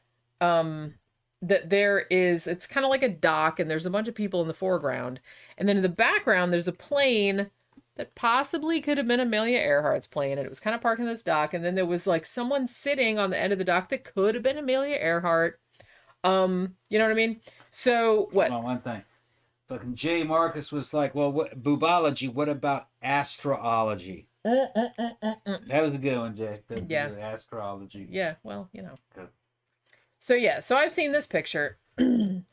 Now this theory, like I said, I think it came about like back in the 60s. And I think that there was a lot of people who lived in the Marshall Islands back then, and they said apparently that they had seen this airplane land and that they saw Amelia Earhart and Fred Noonan in Japanese custody. And then when this picture surfaced in 2017, everyone was like, see, we told you, like they were, they were still alive. There they are. But I think that when they dug more into that particular photo, that photo had actually been taken, I think, 2 years prior to Amelia Earhart's flight. I think it had been taken in 1935. So whatever the photo is of, I'm pretty sure it's not them. I'm not saying that that's not what happened, because some people did say that they saw them, but I'm just saying that photo is probably not them, because I'm pretty sure that that was taken 2 years before they went on their journey. Or My whatever. cop friend I grew up with, Raptors, he's going fucking good interrogators are hard to find, even among police. He says maybe 1 out of 50. That kind of reminds me of that series that we saw that had, remember that series that was supposed to be taking place about that serial killer down in Louisiana? Had, what was the name of that series? One where they had them, that guy who was kind of, remember, he was killing those girls. And it was kind of like they're doing it in the folk rituals. True Detective. True Detective. Yeah. Remember that in True Detective? Yeah. Where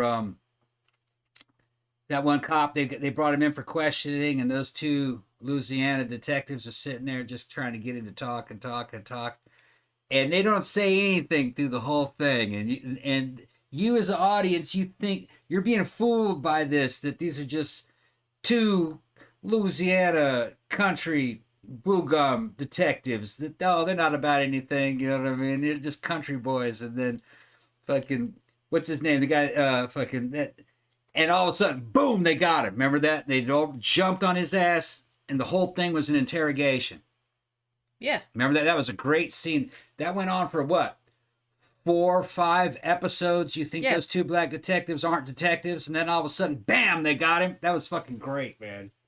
Because that's the way you really do it. Well, you get a dude to talk, and to talk you want to put people at ease. Trap. You put people at ease, they'll say shit that they wouldn't say if they were on their guard. Yeah. And you don't want people to be on their guard because they won't tell you anything. And the ex-cop was the ex-detective was the fucking suspect and shit, and he's all confident, just going on and just spinning this whole fucking yarn and trying to put him over on these two detectives. Yeah, they got him. That's fucking great. I got to see that again. I'm going to see that again. Eventually, I'll watch the other ones. Yeah, eventually I'll watch the other ones. I want to see the other ones too. That was good. All right. Theory number 5.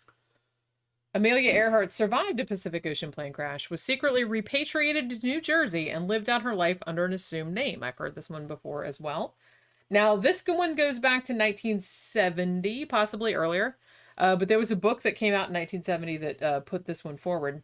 So the theory behind this is that that Amelia Earhart did crash, but that she survived. She was taken prisoner by the Japanese, but that at the end of World War II, she got found in Japan by U.S. forces, and they took her back to New Jersey and changed her identity to a woman named Irene Bolam, and that she eventually became a banker. Why this person that wrote this book came up with this, I'm not really sure. However, the actual woman named Irene Bolam, who lived in New Jersey, she read the book and she got really mad because she's like, bitch, I am not Amelia Earhart. And she sued for $1.5 million. She withdrew the lawsuit later on, or she may have settled at a court. I'm not really sure. But she did actually look like Amelia Earhart, which people actually did comment on prior to that. So maybe that's why. But apparently whoever wrote this book didn't ask her. It's like, hey, I'm just going to say that you're Amelia Earhart, okay? But yeah, she said, I'm not Amelia Earhart. But maybe they told her to say that. Yeah. Do your own research, sheeple. But you know what I mean? Okay, so theory number 6. Amelia Earhart survived and somehow made her way to Guadalcanal. So this kind of comes from, I guess, in 1943, while World War II was going on. They had a bunch of Allied airmen who said that they saw Amelia Earhart, or someone who looked like her, working as a nurse on Guadalcanal. However, investigation into this lead said that the nurse that they probably saw was a woman named Merle Farland. She was actually from New Zealand, and people had told her whole life that she looked like Amelia Earhart as well, so that might have been who they were seeing. So I don't know how much credence we need to give to that. Also, let's see. Theory number 7, Amelia Earhart crashed on New Britain Island. Maybe, I don't know. That one's not really as common. They did actually find an aircraft engine in 1943 that had a serial number from a Pratt and Whitney, engine, but that was a pretty common airplane engine, so might have been from it. It wasn't necessarily from her plane. So I kind of feel like even if she crashed there, they said there, even if she still had enough fuel, there's no way she could have made it to those islands. That was like 2,000 miles away from like where her last radio transmission was. There's no way she would have had enough fuel for that. Theory number 8, this is pretty weird. Amelia Earhart was captured by the Japanese and became Tokyo Rose. That's another one that I've heard. Tokyo Rose wasn't just one person. It was just kind of like it was like a call sign, right? That was how they gave out like Japanese propaganda over the radio. No, Tokyo Rose, that was the Japanese propaganda girl. That's right? What I just said. Yeah, no, there was one main one, I think. Because after the war, she came to the United States to meet everybody. You know about that? Well, yeah, but there was more than one, though. That was just like a call sign that they used. Yeah, there's more than one, but one of them, evidently the one that kind of took credit for being the main one, or at least, came to the United States and ended up soldiers, airmen that were listening to her all the time, and people that were guys that were in the Navy, actually went to go see her. She did like a little tour in California. Yeah. Kind of cute, yeah. She wasn't anti-American. She was just doing her job. Well, and the thing about it is, like I said, there was more than one person that did it, and I think that they kind of made them. Yeah, you had to do it. So of course, Imperial Japan, you did what you were told. Yeah. But she wasn't anti-American, evidently, and liked a lot of American stuff. She spoke English, of course. Yeah. And or at least they all did. But the one that went on tour and evidently made a little bit of money, going on tour, meeting everybody. She was like happy to fucking meet everybody she was fucking broadcasting to. Because there was no Japanese guys listening to her. It was just American guys listening. So that was her audience. Yeah. Think about it. Kind of. Wouldn't you kind of eventually want to meet your fans? Because evidently they liked her. They liked the Tokyo Rose program. Yeah. And they didn't really buy into what she was saying. GI, you know what I mean? Your woman is back at home, fucking, getting visitations from other people, while you're out here doing this hard work. But from what I heard, those GIs were liked the voices and wondered what they looked like, I guess. But they thought it was one woman. Yeah. Yeah. As far as I can determine, it was more than one woman, but that was like the call sign that they used. That was like the name that they used. Yeah. All right, so you talk about something. I'm going to go to the bathroom. Okay. And then when we come back, we're going to talk about the Anthill kids. Yeah, you teased this one pretty hard. I want to hear what this is about. This is fucked up. How long is that going to take? I don't know. Not that long. Okay. Stream's holding, so it'll be fine. Yeah, well, don't jinx it. I'm jinxing it by you mentioning it? Yes. Ain't that something? See, she's going to blame me if this shit fucking cry. Well, I'm always. Okay. All right, so I'm going to the bathroom. So talk about something. All right. Oh my God, it's still daylight out. Yeah, Grant, there's a season 1. Well, I think season 2 and season 1 and season 2 were the same story, right? I think that took 2 seasons for it. I think that was 2 seasons for it, wasn't it? Didn't that take 2 seasons to actually explain the whole story? Maybe it was just 1. I got it on Blu-ray. But I thought it was 2 seasons for the first story with Matthew McConaughey. Let's see what everybody's doing. I should have brought my hats because I'm probably at about level 3 right now. I'm pretty fucked up. I'm wanting to hear this story about the Anthill kids. Everybody's in the comment section talking about what pets they have. Snakes and rabbits and shit. Tila's talking about her rabbits. What is it? She used to have several rabbits, but they were chewing up cords and stuff. Let's see.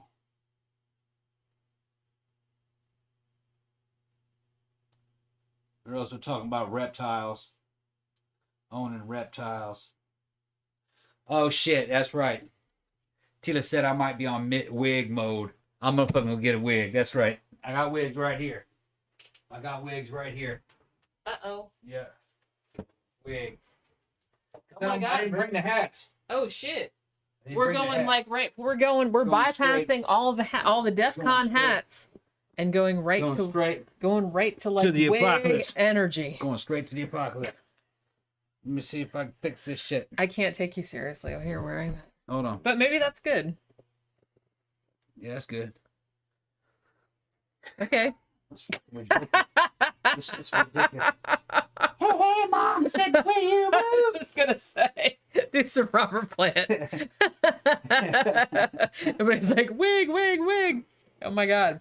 I was gonna wear There's a lady who knows all that glitters is gold, and she's buying a stairway to heaven. Oh my God. You're a ridiculous person. Nah. Rings of smoke through the trees, Tila says wiggalicious. and the forest will echo with laughter.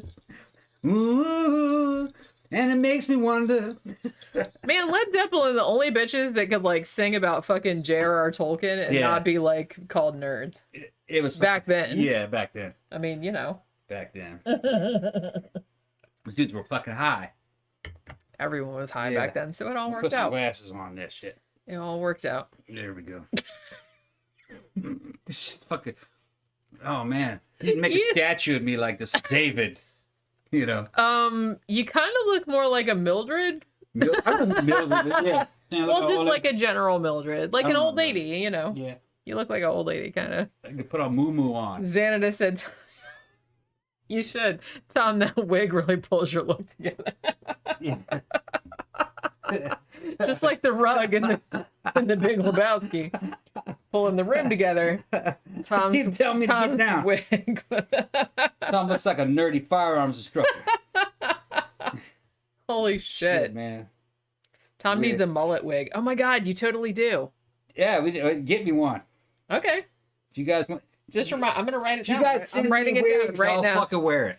Send me a wig. I'll fucking. Oh, I got $5 for putting a wig on. seriously? You Yeah. guys need to send him some really fucked up wigs because I'm gonna remember you Tell me said to that. do this immigrant I'm song. remembering that you said that. I'm writing down- I can't do that. We come to the Writing down land of the mullet ice and wigs. snow. and I'll remember. Thank you, Hammer Xanada. of the gods. Sail our ships to new land. Oh my God. Fight the horde. Sing and cry. Valhalla, I am coming. You can tell it's Friday night, right? Yeah. Okay. Holy shit. Friday night, and we had like soul food today, and he's just all full of beans. You had your chicken and waffles earlier. Man, I need to smoke. I had my shrimp and grits. I only go on be the Western Shore. Oh my God. You're so embarrassing. No, I'm just kidding. Xanada says I'm so stoned and this is making my day. That's not the last? No, well, there's only 4 left Shit, because man, you you smoked all fucking my up. shit. Fucking You me smoked up. all my shit. You smoked all my shit. I'm picking out old ones that still got shit on them because I gotta buy a new one. Mm-hmm.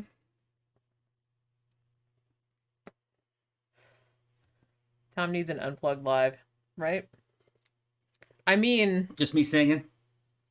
yeah. No, it would never work. It would never work. I don't know the lyrics. Well, you can just make them up. I That's have to what you make the lyrics usually up. do. That's what you usually do. Mm. What is grits, by the way? Says Gadgy3. Dude, if you don't know what grits is, go ahead and unsub. Grits are like, okay, do you know what polenta is? It's kind of like, you call it redneck polenta. Yeah. First of all, you have to understand the time in which grits are in season. Grit trees are in bloom in the spring. All right. When grit trees come in bloom, a bunch of fairies and elves go around the bottom of them like they're in the damn maypole, like they're in the maypole, and then they pull out trash bags and they catch the grits as they fall gently to the ground, kind of like Japanese cherry blossom festival. Thank you, Tila. And then from that, you take the cherry blossom grit blossoms, and you give them to a bunch of cats. And it kind of has like a catnip effect on them, and they tear them all up, and then you dry it, and then after that, I don't know. Wow, this is a roller coaster ride, isn't it? Seriously, it's hominy. They soak it in lye, which is it's cattle feed essentially. They don't know what hominy is. It's sort of like hominy is corn. It's kind of like corn, yeah. What you do is you take dried, cracked corn that you would feed cattle. You take that and you put that in a barrel. Full of lye. With a bunch of water and lye. And it pops like popcorn, but it's wet. It's like wet popcorn, and that's called hominy. You take the hominy out, and then you grind it into a paste. And then you dry the paste, and it turns into grits. You can rehydrate it, and it goes back into that paste. That's what it is. Gramther says, why are the grits at IHOP so grossly inedible? They don't season them. They don't know how to make them. They don't season them. I think, well, one, they just use instant ones, which are fine, but instant ones, you have to know how to season them, though. You can't just eat them plain. Let me have an ashtray. One of them. Where's this coffin ashtray? It's over there, so I'm going to keep that one. You cannot give grits to Yankees. Okay. Well, and the thing Yankees, you don't know anything about grits. Well, and grits, you have to know what to do with them. You can't just eat them plain. It tastes like wallpaper paste. You gotta fucking put like seasoning and like other shit in it. You know? You give grits to fucking rednecks and black people, they'll make them taste good. They know what to do with them. I mean, I had shrimp and grits at Chantel's today, and that shit was divine. Man. It was so good. I'm going to get a video next time I go down there. Me and Chantel are going to hang out. I'm going to fucking show you. I'm going to order that again. I'm going to order that. I'll make a whole video about that. Make a whole video about that grits and shrimp. I mean, he got chicken and waffles, which is also good because I had that last time I was there. It's also delicious. But he was like, he ate some of my shrimp and grits because I couldn't eat it all because it was a massive plate. Man. And he was just like, oh, I got to get that next time. Oh. Well, in the hands of the right kind of cook, shrimp and grits, or grits, just any kind of grits, done right, Southern or soul style, which is the same thing, really. That shrimp and grits that she gave her with that catfish on the side would have been something that you would have got in a 5 Michelin star restaurant in Europe. They would have called it something else, all fancy. You know what I mean? But that's what it was. They would have loved that.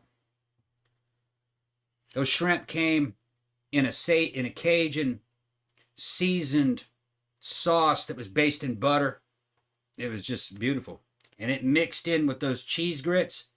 And then you had fried catfish on the side of it. And there was also, like I said, onions and bell peppers. Onions and bell peppers in sauteed with the shrimp.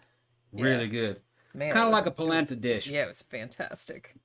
I mean... So grits or porridge? No. I mean, it's a similar... Thank you, Gadgy. So grits or porridge, yeah. Not really. Well, it's a similar consistency. It's corn. Mm. It's corn. It has a different texture. You're not dealing with wheat. It's almost like... Imagine if you took risotto and blended it slightly. That's what it would be like. More like that. More like a risotto that's been immersion blended just slightly to get rid of the grains. So they were pieces of grain. It'd be like that. Yeah. But it would be corn. It has a slight corn taste to it. And like I said, it's all in how you season it and what you put with it. Because it's just kind of like rice. If you eat it plain, it's kind of blah. But it's like if you put other things with it. I mean, you know. Yeah, in Detroit, people eat poutine, French fries with cheese curds doused in gravy. Yeah, yeah. I've heard about that, but I've never eaten it. It sounds good though. Yeah. I would eat that. That sounds good. But you know what I mean. All right. You done with grits? Yeah. Can we talk about this fucking Yeah, they fucked asked up about cult grits. now? I answered the question. You know, if that didn't answer the grit questions, I don't know what did. What would? It's just like it's like polenta. Yeah, I feel like that's probably the closest thing. That's The closest thing, too. approximation. Yeah. And like I Seasoned said, polenta. There's a bunch of different ways to see it. It's like a Cajun seasoned polenta with cheese in it and fucking pieces of meat. You know, like chopped up slices of fried bacon or grits with you know, fuck, Jenny. You know. I know. And they should know. Shrimp. Hell, a shrimp in it, you know? Yeah. You can do whatever you want. Pieces of ham. Oh, that's real good. We put hard-boiled eggs in it. Yeah, hard-boiled eggs, red-eye gravy on it. Put bacon in there. Or, you know, actually, I called it red-eye gravy. It's actually called tomato gravy. Wasn't that right? Tomato gravy? Yeah, well, because there's two versions. Yeah. Red-eye gravy is generally just With like coffee grounds. Yeah, it's just, well, it's not coffee grounds. It's actual like black coffee, like out of the pot. Okay. Yeah. Mixed with like pork drippings. Yeah. More common is tomato gravy. We'll call that red-eye gravy too sometimes. So. Yeah, I think I explained that in the cookbook actually. Yeah, it's in the cookbook. You'll see. Yeah, I'll talk about it. Which is actually almost all I got to do is I took all the pictures, and I have to cut you out of the backgrounds. I did that on like 3 or 4 pictures, but I still have a couple more to do, and then it'll be finished. They're making fun of me that I'm hammered. I'm losing track now. I am. Let me get a lighter again. It went out. Okay. It's a coffee gravy rocks. Never had tomato gravy. Yeah, it's similar, but red-eye gravy is usually coffee, like black coffee. In tomato gravy. No, it's black coffee and the pork grease is what it is. 2 ingredients. I haven't seen it in a long time. Some versions have tomato, but not many of them. Yeah. Usually, like the technical one is. My dad used to make it with tomato. I mean, that's why it's called red-eye gravy, is because caffeine and all. Caffeine, yeah. Had a ham bone in one of them. That might have been in tomato gravy. Yeah. All right, so let's get into this. I'm very excited to get into this cult. Come on, here, like fucking. Let's do it. All right, thank you. Finally. All right, so like I said, this has been recommended a couple of times, and I came across this cult just accidentally when I was looking up some other shit, and I can't believe this shit's not better known because this shit is crazy. Okay, this shit is crazy. So the dude that started this cult, which is called the Anthill Kids, and I'll explain why it's called that later. This dude was a French Canadian named Roch Theriault. That was his name. Now, this is one of those things where, you know how cults, and they always kind of start as like a cool thing. It's like, yeah, man, we're like, we're a religious cult. We don't drink, and we're all into healthy food and all that kind of crap. And then later on, some really horrible like torture and murder and shit occurs. Okay, well, that's what happened in this case. Man, I saw myself on my tablet. I look like David Koresh. I look like David Koresh. Speaking of crazy cult leaders, he's gonna try and start a cult in this house, and Okay. But then I'm just gonna look at him and go, no. Oh, oatmeal cream pie. It's time for me to bust open the Little Debbie's. I just saw that over there, and I was just like, when is he gonna eat that? For all you European people, let me show you some fancy Southern delicacies. Oatmeal cream pie. This is made by Little Debbie's. This is the oatmeal cream pie. I'm not a big fan of those. Like, I'll eat them if nobody's got any other ones, but as far as Little Debbie goes, not my favorite. It is 2 soft oatmeal cookies with marshmallow in the middle of it. Yeah, see, I'm not a big fan of marshmallow. I think that's why. I can't believe it's like 350 calories. Probably. I can't believe you're eating again. Because you not only ate all your chicken and waffles, you ate some of my shrimp and grits because I couldn't eat it all, and you ate Nana pudding. Yeah. And now you're eating that. It's like 3,000 calorie day. It is. Yeah. I don't know where you put it. You must have a hollow leg. That's what my grandma used to say. So, all right. So this psychopath, we'll call him Roch. I'm not sure if it's Roch or Roch, I've heard it pronounced both ways. But we'll call him Roch just because that's funnier. So he's born in Quebec in 1947. Now his parents, Hyacinth, who I think was his dad, which that's a crazy name, but okay, and Pierrette was his mom. Now his childhood, I guess his parents were like Catholic, but they were like super Catholic. They were one of those weird offshoot, super, super, super right-wing Catholic groups. They were called the White Berets. And they were really, really, I don't know. It was like this really weird, I've seen it even called like fascistic even. So his parents were in that. Now, Roch later on would say that his parents were super abusive to him, like were physically abusive and shit like that. I don't know if that's entirely true, because the problem about Roch Theriault is that he had, I mean, he wasn't diagnosed with this at the time, but in hindsight, it seemed like he probably had like narcissistic personality disorder.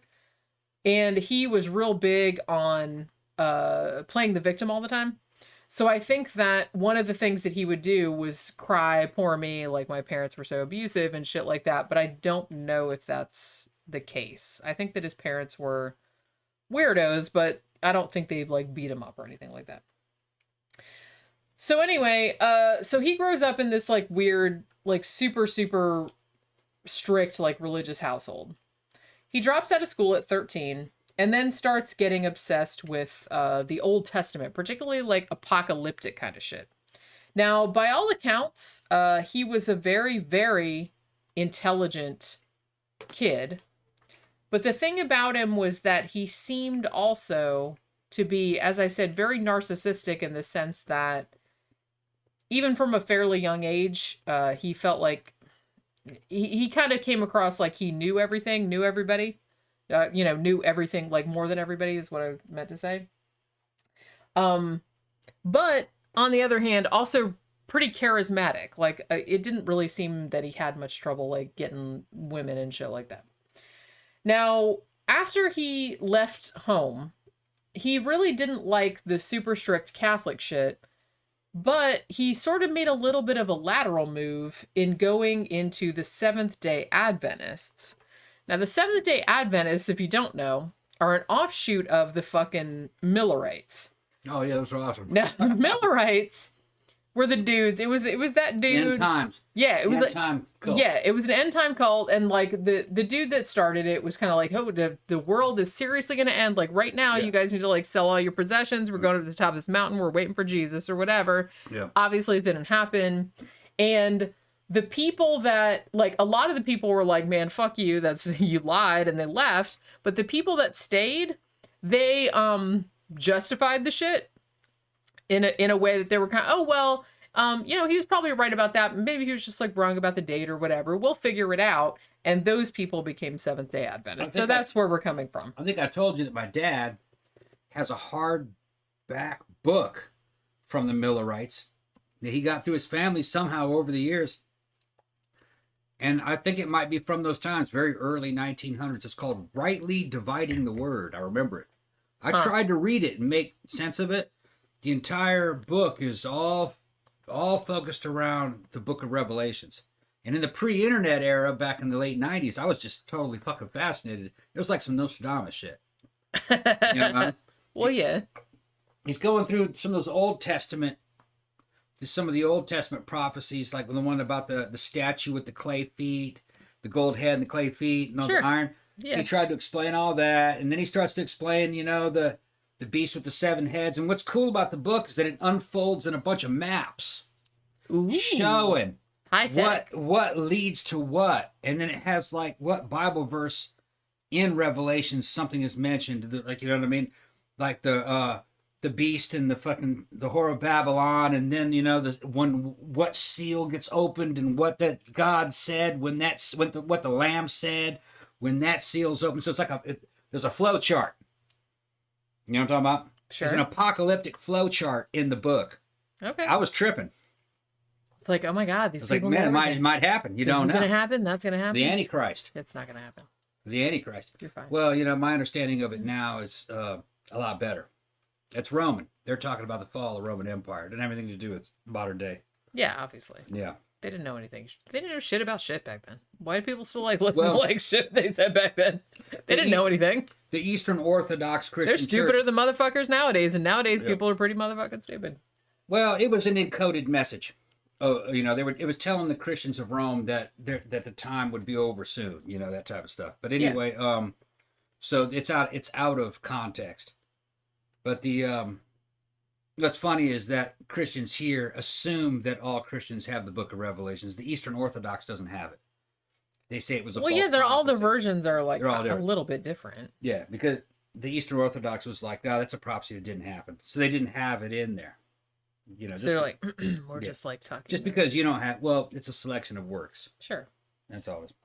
So he got involved in the Seventh-Day Adventist Church, which I think what attracted him to that maybe was that I think he liked it because he had maybe some early kind of shit that he was maybe going to be alcoholic, which, spoiler alert, kind of happened later on. But he liked the whole like clean living kind of shit because the Seventh-Day Adventists at the time, and maybe nowadays, I'm not really sure, but they don't smoke, they don't drink, they don't eat processed foods. They eat like a really healthy like vegetarian diet. So he kind of got into that, right? What? Yeah, did you say, Tom, your hair is gorgeous and beautiful. It is, yeah. It's just like you should like fling it around like you're in a fucking gorgeous and beautiful. Yeah, like you're in a suave ad or something. Yeah, I'm fucking I'm the lead singer of the Doors now. You don't look anything like Jim Morrison. Jim Morrison. That's not even the same hair color. Jim Morrison hair. That is not even remotely Jim Morrison hair. I have no idea what you're talking about right now. If you wanted something approximating Jim Morrison hair, you might do some, I don't know, like maybe like Michael Landon from Little House on the Prairie or something. That was kind of similar. Yeah. So he gets in with the Seventh-Day Adventists, but because he seemed like allegedly a little bit of a narcissist, he immediately started like to try to take over the shit. Like he's going to be like trying to get in a leadership position. And I guess like a lot of the elders weren't having it. So they were like, yeah, get the fuck out of here. So what ended up happening with that is he's like, I'm going to start my own religion with blackjack and hookers. And, not really, but with torture and murder more in this case. But so some people did actually end up following him from his split. So mid-1970s roll around. And by this point, this dude, Roch, had either convinced himself or convinced other people that he was, the savior of the universe, like many cult leaders do. Like I said, he had a thing where he kind of thought he was better than everyone.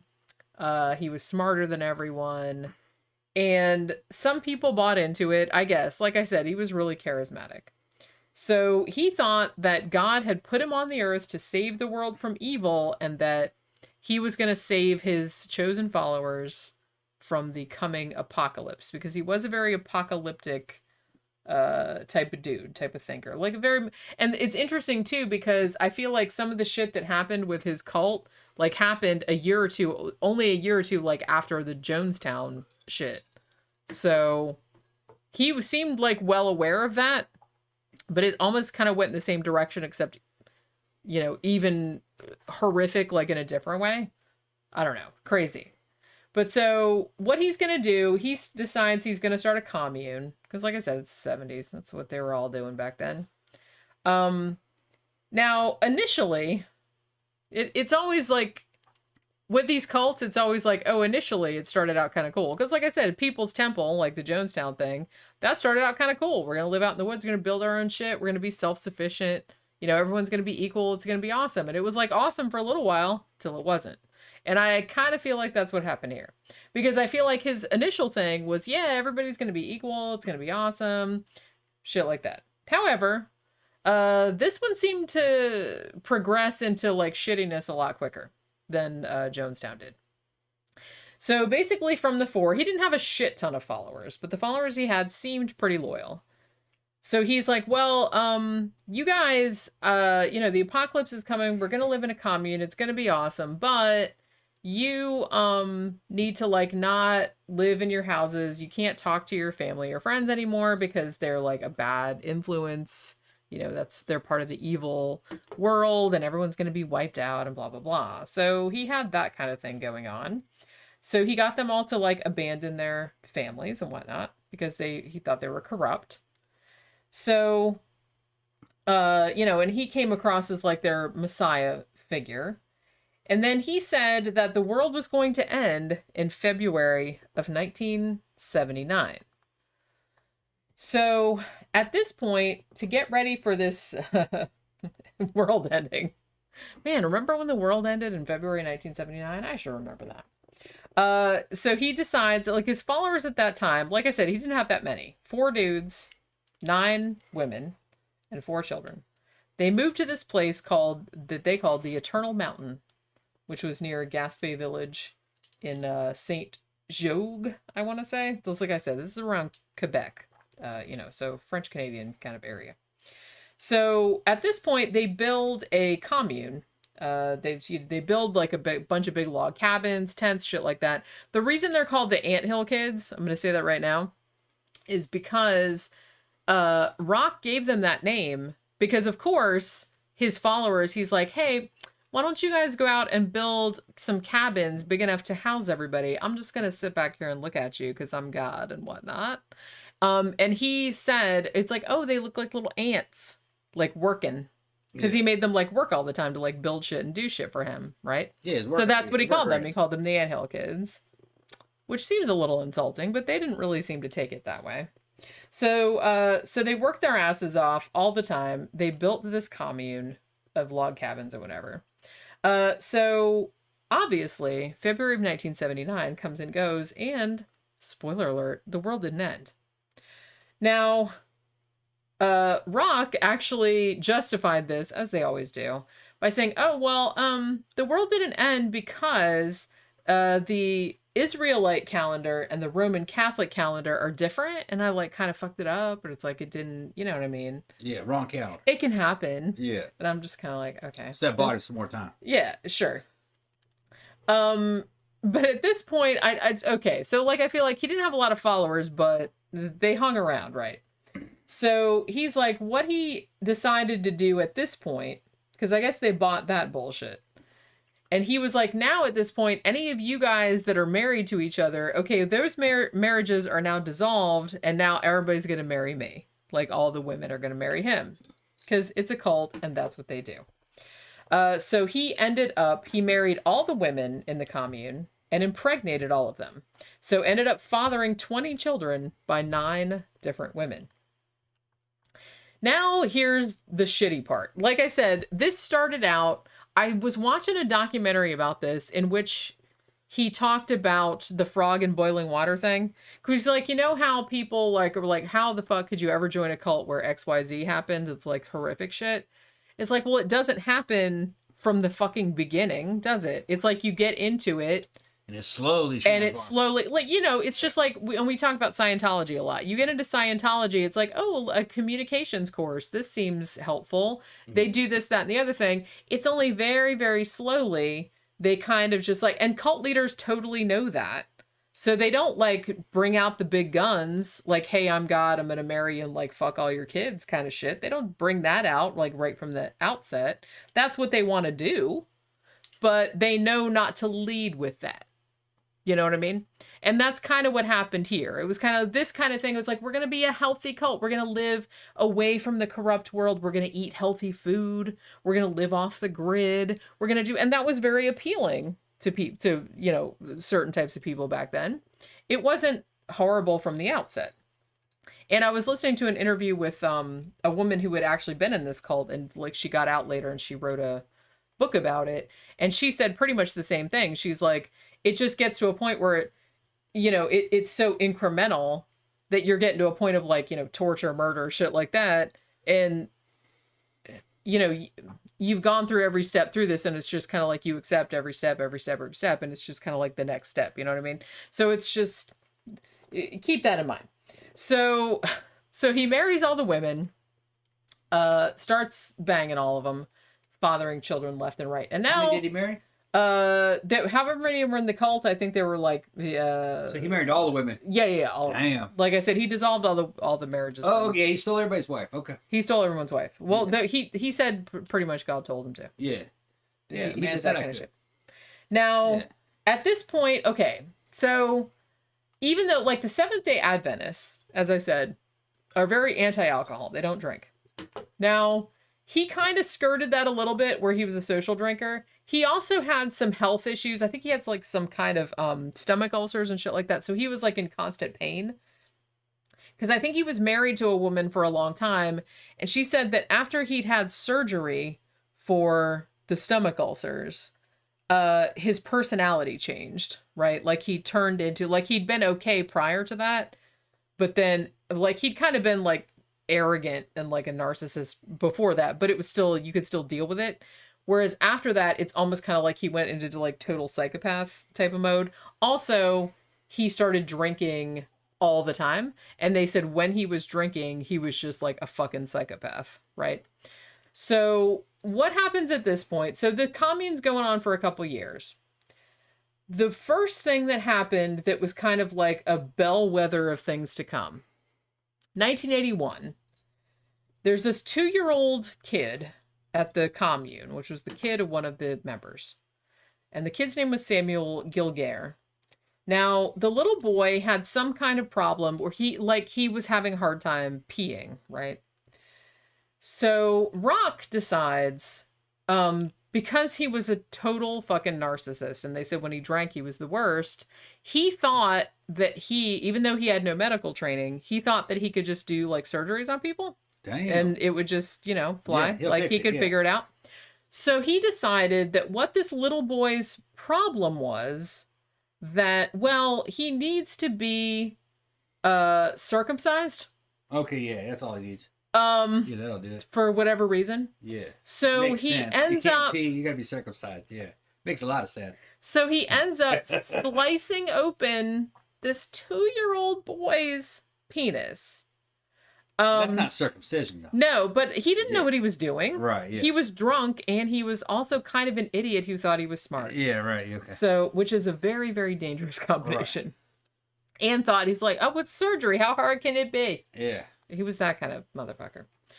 So he did that. Now, he's doing that, and obviously this 2-year-old boy is screaming his head off, as you would. Right. So Roch says to one of his followers, whose name was Guy Veer, oh, well, the kid's crying, so why don't you beat the shit out of him until he stops crying, like to punish him. Which that's killing him. That would kill the kid. Yeah. Guess what? It did. It killed the kid, right? Yes. The follower did as he was told, because like I said, at this point, they'd been in the commune for a couple of years, right? And were all pretty much indoctrinated and followed whatever he said. They beat the kid until the kid stopped crying, which means the kid was dead. Fucking dumbasses. Yeah. Yeah. So this little 2-year-old kid died from the injuries, from the beating and from the penis slicing, which, oh, it gets better, folks. So at this point, they're like, oh, well, shit, we better do something to, cover that up. So then they set the kid's body on fire. And also because Guy Veer, the guy that had beat the kid, didn't do it right or didn't something or killed the kid or whatever, Roch decided he was going to punish that guy too, so he castrated him. Oh, yeah, it makes sense. Yeah. And then he said that, well, if anyone asks, just say he was trampled by a horse. Yeah, because they did have some horses on the property. Dick. Yeah. So, that explains it. Now, the weird thing about this is that apparently the cops, raided the commune at this point, and they did find the kid's body. So Roch and a bunch of the other followers, I think 8 of them, got arrested and charged at the time, but they all ended up getting released, which was unfortunate for everyone involved because even worse shit would come down the pipeline. It gets worse. It does. So after they got released, they decided they were just getting too persecuted, man. And so they go to Burnt River, Ontario, and establish a community out in the middle of the fucking woods, right? Where they think no one's going to bother them. They can do whatever the fuck they want to. And they did. So at this point, There were actually, he didn't have a great amount of followers, like I said. Now, 26 of the followers, quote unquote, were children, and a lot of them were his, because, like I said, he had fathered a lot of children by all of the women in the commune, right? Now, at this point, they're supporting themselves by making stuff. They'd make bread and preserves and stuff like that, and they sold them in this little shop that they had, and they called it, like, the Anthill Kids store, like Anthill Kids, like arts and crafts or whatever. Little shop of horrors. Yeah, pretty much. Yeah. So that's kind of how they made money. I don't imagine they made that much money, but that's how they supported themselves, by selling, things that they that's made. How those weird Germans down in Argentina made a living. Or was it? Yeah, Argentina. Remember that?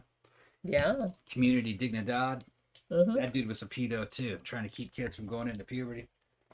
That was Yeah, weird shit. We gotta do a show on that. We're gonna do a show on that. Well, yeah, I do keep putting it in the poll. Yeah. We'll see how it goes. Should they do you? All right, so when they first moved to the community, everyone thought they were just kind of charming, man. It's like, oh, look at these little, like, self-sufficient dudes living out in the woods. They're all, like, fucking rugged, making maple syrup and growing stuff and selling it. And everybody thought it was kind of cool. Like, they even got, like, some media attention, whatnot. However, what they didn't know was that Roch Theriault was over there drinking even more and more, and getting even more and more violent. At this point, he decides that he's going to start cracking down even more on the followers. He forbids them to talk to each other without his permission. They can't talk to each other at all. And then he implemented gladiator tournaments. So he made them fight each other in a dirt ring. With what? Fists? I guess. Damn. Then he started, like, beating them. First, he'd start, like, with your regular shit, like a belt. Then he started hitting them with hammers. Damn. Then he started hitting them with the blunt side of axes. Just cuz. This motherfucker's going crazy. And then... I'm telling you, this and they're is just like, putting up with it. I guess. Like I said, they've been there for years and years. Damn. Now, if someone was thinking about leaving, which some of them did at the time, like I said, I saw a couple of people that survived that were, like, talking about it. So if he heard that somebody thought about they were leaving, he would tie them up to the ceiling, like rope them to the ceiling. Yeah. And then he would pluck out all their hairs one by one and then poop on them. Yeah. That makes sense. And then he would ask them, he's like, if you are loyal to me and if you love me because I'm God or whatever, then take this sledgehammer and break your own legs. Damn. And they did it. Damn. They did it. Nuts. People are fucking crazy. He would also tell them to do things like sit on a lit stove. Damn. Shoot each other in the arm. Fuck. Smear shit on one another. Damn. Cut off each other's toes. Jeez. Yeah, one of the followers came forward and said, yeah, they had cut off someone else's pinky toe because he told them to. Damn. Obviously, he was sexually abusing everyone in the cult, women, children. He would make them eat their own shit. Damn. He was a scatophile. Also. Yeah. Another thing he would do, too, if the kids pissed him off, he would nail them to a tree and make the other kids and their parents throw rocks at them. Damn. So, and there was a point, this too. It was charming. Yeah. There was this one really fucking sad story. Like, this woman, because she had, she had several kids there, and she had just had a baby. It was like a newborn. And she was, like, kind of over it. She was like, I need to get the fuck out of here. Yeah, and she's like, your baby. Yeah. And, well, the thing about it, this is what's fucking sad, is that she's like, I would rather the baby be dead than, like, live here under this shit. She left the baby outside in the cold and it froze to die. Oh, damn. Because she was like, yeah, we can't live like, she couldn't leave. You know what I mean? Yeah. Now, this particular death did actually lead to an investigation. So in 1987, the authorities came in. Huh? Is there any more in there? I don't know. Find them. In 1987, the authorities came in and they took 14 children out of the compound, right? And they put them in foster homes. But they didn't really do anything further. I mean, that's good that they did that. But they didn't really, follow up too much on it. But 14 of them were gone, so at least something. So the commune was still there. All that was left at this point was fucking Roch Theriault, the fucking psychopath leader, 2 dudes and 8 women, and the remaining children. Now, after those 14 children were taken away, Roch started like drinking even more and becoming even more violent. And as I said, he thought that he was a motherfucking surgeon, right?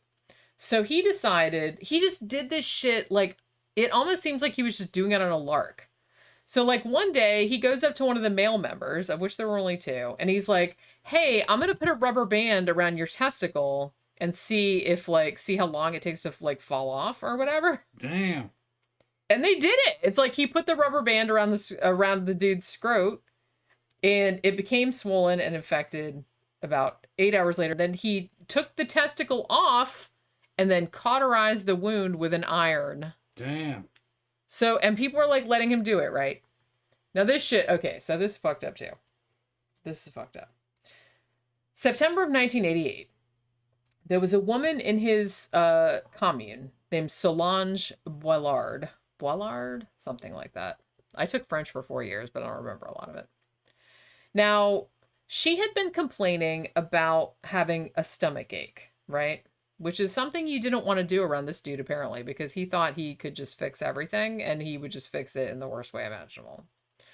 So she said that she had a stomach ache. So he's like, well, I can fix your problems. What? Says with the glasses on, look like fucking Tootsie from fucking.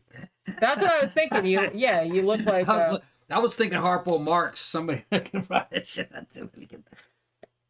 Give me a light. Let me get the. Well, yeah, you know, she's going. Oh fuck! I have to give you a lighter. Look at this bitch. Yeah. Well, he's always just kind of like he waits until I don't have a damn lighter. And you're like, oh, I gotta get. Well, there's another one in there. I don't have a lighter. Get your own. No. But yeah. I don't smoke. Oh my god. So Solange, like I said, she complained that she had stomachache. So Roch says, I can fix that. So she comes into the kitchen. He puts her up on the fucking bakery table, right? And okay. So he starts punching her in the stomach because that'll fix it. And then he shoved a plastic tube up her ass and gave her an enema with molasses and olive oil. He also took a tube and shoved it down her throat, and him and the other followers like started breathing into it, like blowing into it and sucking up out of it. Trying to blow it out her ass. Right, but like sucking up into it too. And I'm just like kind of like, what the fuck, man? They thought she was blocked up? Why did he even think of this? She thought she was blocked up. Why did he even think of this? So she's got a tube up her ass that has molasses and olive oil in it. And then there's like a tube down her throat. I can kind of understand the olive oil, but the molasses? Why the molasses? You think that wouldn't... What are you asking me? I don't know. Ridiculous. Oh my God. They're trying to get something out of her. Clear her out. Probably should have just made her drink a whole bunch of olive oil. That probably would have been enough, actually. So if that wasn't bad enough, she's got a tube up her ass, a tube down her throat that they've all been blowing in. Yeah. And then Roch decides, oh, well, I guess that's not enough. So then he cuts open the side of her abdomen. What? Pulls out a little bit of her intestine with his bare hands. Yeah. Rips a piece of it off. Damn. And then stuck the rest of it in there. Damn. And then he's like, fixed. Yeah. And then he told somebody else, hey, sew that back up. Bye. Yeah. Did she die? Yes. Yeah, man, so. Yes. And she died in horrible, horrible pain. It took her several hours to die. Yeah. And they were probably the worst hours that she ever... I mean, Can you fucking imagine? Well... They think it was because obviously all the digestive chemicals were leaking she into her digested fucking herself, abdominal cavity. Jesus fucking Christ. And what was she complaining of again? She just said, oh, her stomach hurt. That's all it was? Yes. Fucking asshole. Probably starvation. Who knows? It could have been anything. She could have just indigestion. Yeah. It's like she could have just eaten something. I mean, fucking hell. Now, if that wasn't bad enough, this poor woman, so she died the next day. And then Roch was like, well, guess what, you guys? I can resurrect her. Right? He's going to resurrect her. He's going to resurrect her. how he resurrected her. Okay, the first thing was that he had a bunch of his followers come in. He cuts open her abdomen again and removes her uterus just for shits and giggles, apparently. Some Jack the Ripper shit. And then he sawed off part of her skull and had all the male members, including him, jerk off into her skull cavity. Yeah, that'll fix it. I'm a horror writer and I never came up with anything. Like, come on, man. This motherfucker's obviously He's insane. jerking off into a hole in a dead woman's skull. To replant Did I seeds. just say that sentence out loud? I did. He's trying to replant the seeds of life. It made To sense bring to in- him, I suppose. Yeah. So him and the other two dudes ejaculated into her brain through a hole in her skull because they thought that would bring her back to life. Or that's what he said anyway. These motherfuckers are suffering some very serious religious delusions. Wow. How long have they been on this fucking compound by this time? Well, this was in the early 80s and they'd been on there like since, no, it's been since like 1977. Okay. Something like that. So a few years. So that shit fucking escalated rapidly. Yeah. Okay. That's what I'm saying. Like at first it all seemed like, yeah, we're all going to be vegetarians and not smoke and drink and it'll be super fun and healthy. And then all of a sudden, oh, we're jerking off into a dead woman's brain. How does that happen? I have a very good understanding of religion. How does that happen? Religions and cults and the cult mentality. Scott says, so it didn't work. No, it didn't work. No, it didn't work. Wouldn't that be something Yeah. if it did work? No, it didn't work, obviously. That's Dennis Rader levels. Right? That's what I was thinking. That's why I don't know why like this dude's not better known, because that's like some serial killer shit right there. They're not seeing it that way, though. It's a religious delusion. He's slightly fucking psychotic. Slightly? Yeah, he's psychotic. Well, you have some people that get involved into weird religious delusions that don't have any mental problems at first. But then, like, there's a... they kind of induce a mental illness into themselves. Almost kind of like a mass psychosis. There's a bunch of people believing things at once, all together. You know, that's what happened kind of in a way of Scientology. It wasn't quite as bad as this. But I Well, understand when how you're they surrounded by other people who could are all believe the same. reinforcing, Yeah, right, exactly. and like I said, I was watching kind of a psychological breakdown of people, these people in particular, but people that, get into cults. Like I said, it's not like you just waltz into the door of the cult or And it whatever, happens. and they're like, hey, let's jerk off into a dead It's woman's a brain. slow escalation right. of it. And Exactly. The person in charge sees what they can get away with, and that becomes the new normal. And then a little bit later, it's ratcheted up again. So the new normal actually gets tighter and tighter and tighter. That's why when you hear fucking people with authority start talking about, well, you have to get used to a new normal. Don't listen to those fuckers. You dictate what new normal is for you in your life. Don't let other people dictate to you what normal should be. Well, as I said, it's easy to get sucked into these kind of groups where, it's just shit keeps escalating. And dudes like this, like Roch Theriault, clearly a narcissistic psychopath. And he's got his own little fantasies, I guess. And these people have been with him so long and they really believe that he has some kind of divine power. So it started out small at first, like I said. And a lot of people said that he didn't really get bad until after the surgery that he had on his ulcers, which kind of like changed his personality because he was in chronic pain all the time. And so he started drinking a lot to self-medicate, and that really exacerbated his violence. So I'm not saying that he wasn't a psychopath from the beginning. He probably was. But I think that him being in constant pain and him being like drunk all the time, just like, removed any inhibitions he might have had to act in that particular way. So he tries to bring the woman back. Obviously it didn't work. Jerking off in a dead person's skull does not bring them back to life. Pro tip. So just in case you were thinking of trying it. But when you think you're God, you think that you have the power of life and death, that you can bring somebody back to life. Yeah. I mean, he probably actually believed he could. He must have. Yeah. I don't know what this dude's fucking problem was. Yeah. Yeah. So obviously it didn't work. So, he told like his followers, hey, just like bury her out on the grounds or whatever. But first, I'm going to take part of that sweet rib cage so I can wear it as a necklace. Because that's something that you do. You know. Now, later on that year, November of 1988, there's another member of the commune whose name was Gabrielle Lavallée. And I actually saw an interview with her on a documentary about them. So she's still alive, or at least she was when the What do these people documentary look came out. like? Just like regular ass people. Yeah. Yeah. So she comes to him, and again, pro tip, don't ever tell this dude that you feel bad, because he thinks that he can fix your shit, and it's going to be the most horrific. Even though he's killed, what, 2 or 3 people by now? Yeah. A baby and an adult? Yep. I wouldn't trust that motherfucker. Well, no. But like I said, I think they were all kind of like... They were all in this weird mindset. Yeah. So she comes to Roch and says that she has a toothache. So what do you think might have happened? Roch decides, I can fix that. He tore out a bunch of her teeth with pliers. A bunch of them? Yeah. Several. Not just the hurting one, but the fucking... Yeah, well, you know, never... These ones might hurt too at some point. Might as well just, like, get ahead of that. And you don't pull out teeth with pliers. That's not how it's done. Well, obviously. It's done with a jack, which is just a spike. Obviously. Put a spike underneath it and pop. But you better be fast, and you better have fucking anesthesia. His problem was, and I was, like, watching a thing about this. His problem was, I think, that he thought he knew everything. Yeah.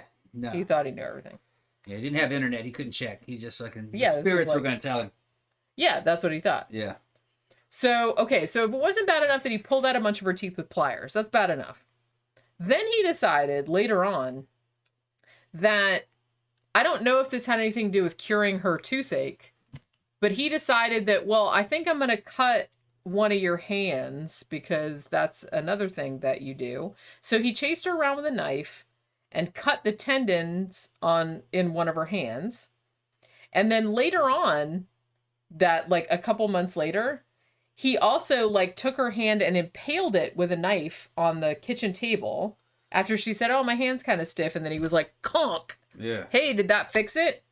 And then he decided later, he's like, you know, I think that whole arm has to come off. What? He took a fucking meat cleaver and cut her fucking arm off. Damn. Did that kill her?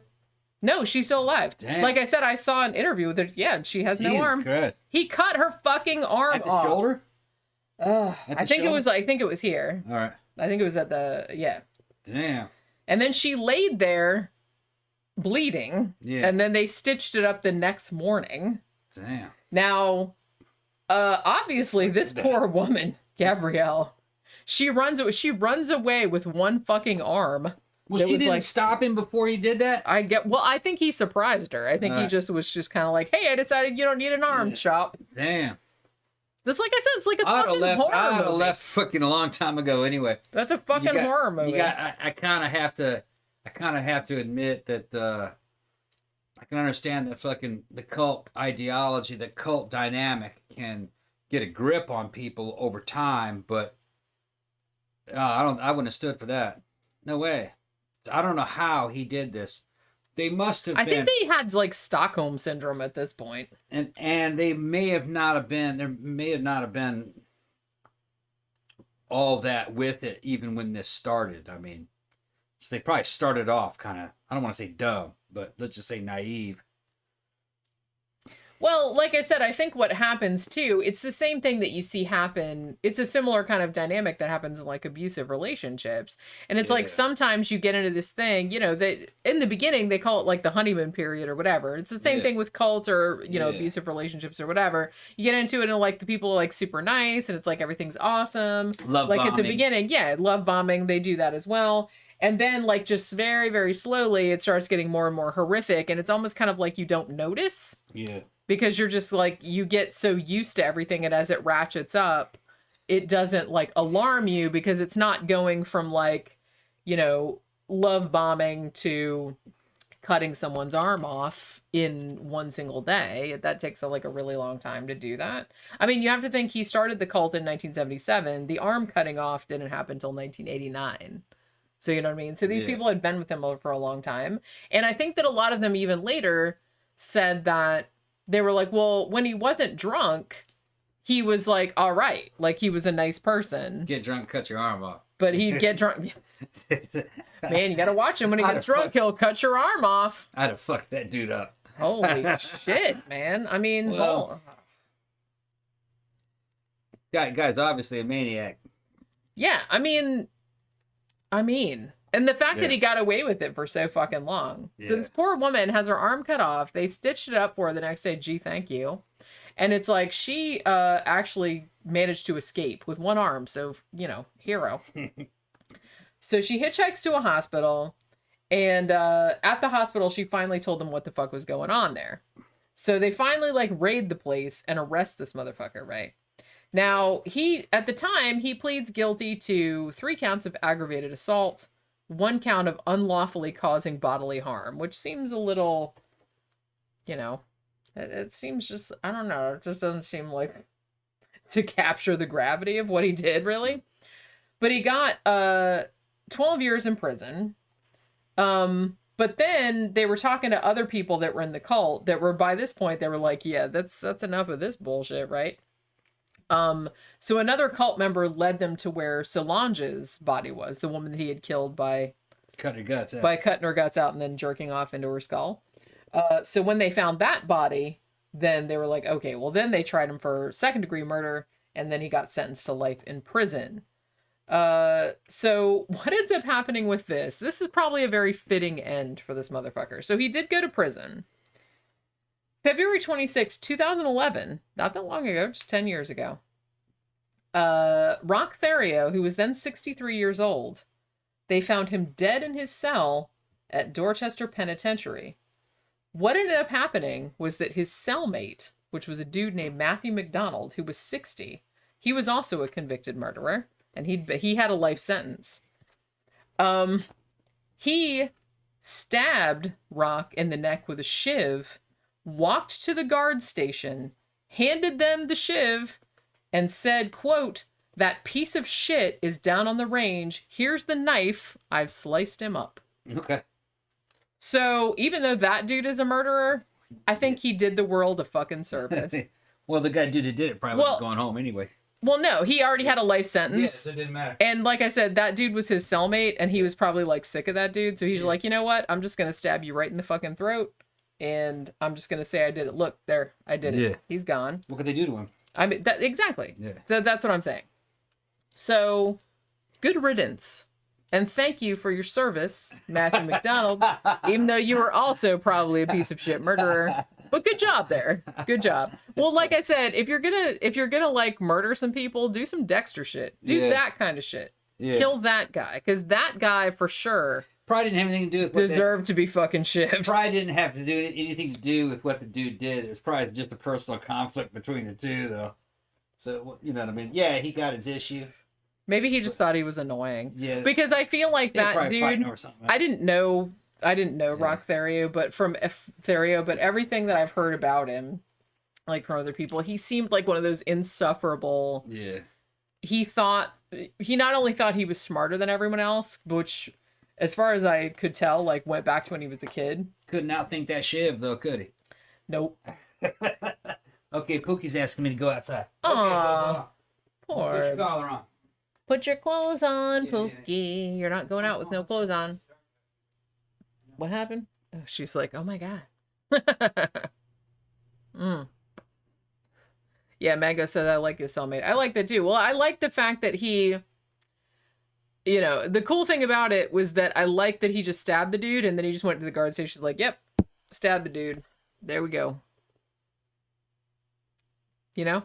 And they were probably just kind of like, I mean, I think he got another life sentence piled on top of that, but he's like, fuck it, I already had a life sentence. Why do I care? But like I said, I don't know if it was because he just thought he was a piece of shit, or, you know, because of what he did, or because he just like pissed him off one day and he was just like, fuck it, I'm not putting up with this motherfucker anymore. Could have been, or, you know, why not both?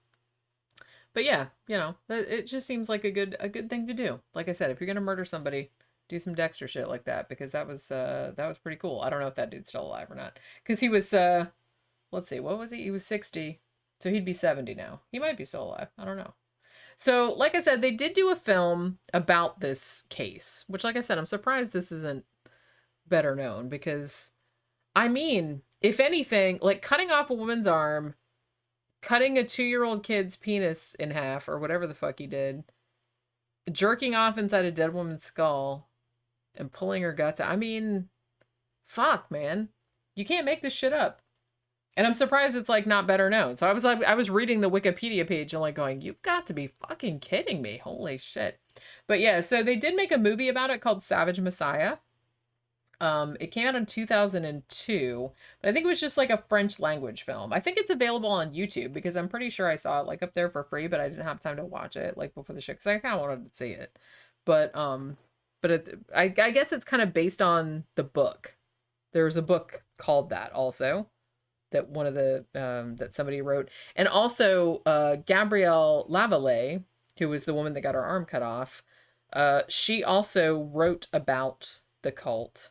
And her book is called Alliance of the Sheep. At least that's the English title. I can't pronounce the French title, but she, there's a couple documentaries about them, and like she was interviewed on there as well. But like I said, she's the one that got her arm cut off, and she actually did escape. So she wrote a book about the cult as well. So that's also really interesting. Yeah, Seth says, fuck, how gore-filled would that film be, right? That's what I was thinking. It was like, that's some fucking hostile shit right there. Jerking off in people's skulls and like fucking Jesus Christ. During a religious ceremony. Jesus Christ. I'm trying to resurrect them. Pull their guts out and like fucking put molasses up their ass. I mean, like, who the fuck even thinks of that? Who even thinks of that? I don't know. I can't imagine. Like I said, I don't know. Dahmer versus Raiders. Roomies in a prison cell. Who would win? Raider. Raider was a lot bigger than Dahmer. Dahmer was kind of weak and wiry. Raider was pretty strong. Well, and Dahmer was kind of more like, I'm gonna like put people to sleep and then like inject Windex into their brains and stuff.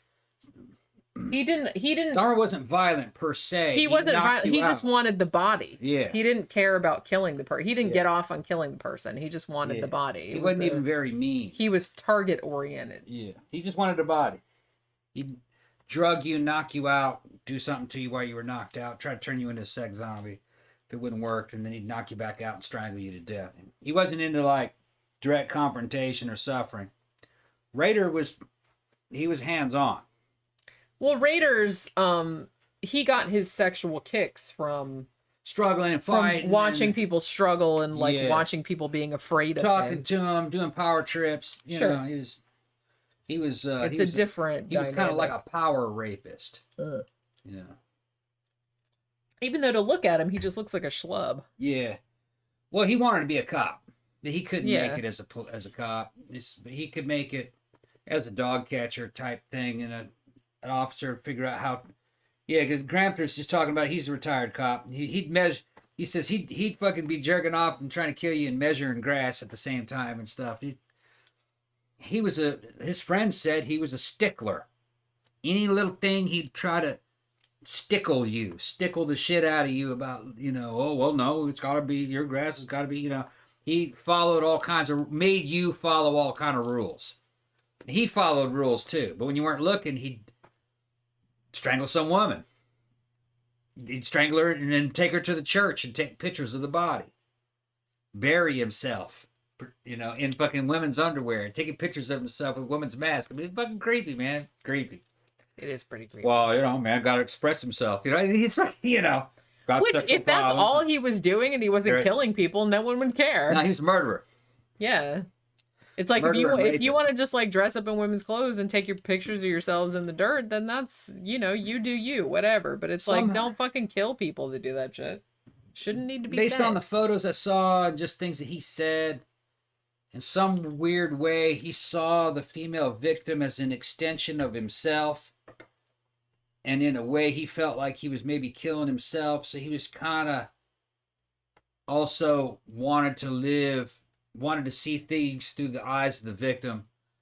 That's why he would dress up in women's pantyhose and put the face on and tie himself up and put himself in the grave. Kind of like so he could feel what it was like or something. Yeah, he seemed to get off. It was like weird on both angles. It's weird because he really seemed to, in a lot of ways, he seemed to objectify women in the sense that he didn't see them as people necessarily. Maybe he did his wife and daughter, but everyone else, no way. But the weird thing too is that he also seemed to identify with the victim. Yeah. Like he wanted to to play be them. both roles. Yeah, I think the women that he was killing, he kind of, in a way, wanted to be them at the same time. He wanted to be him and them at the same time in the act. So it's kind of a, what was his name? Albert Fish was like that. It's sadomasochism. He enjoyed inflicting pain, but he also wanted it inflicted on him. wanted to inflict pain on himself. Like, hey, I'm gonna stick needles in my taint. Yeah, because he was, he wanted to be the perpetrator and the victim. Yeah, which, like, I guess that's the thing. But like I said, it's just a weird. It was a fucking broadband. He was a wide spectrum. Wide spectrum fucking offender. He wanted the pleasure and pain.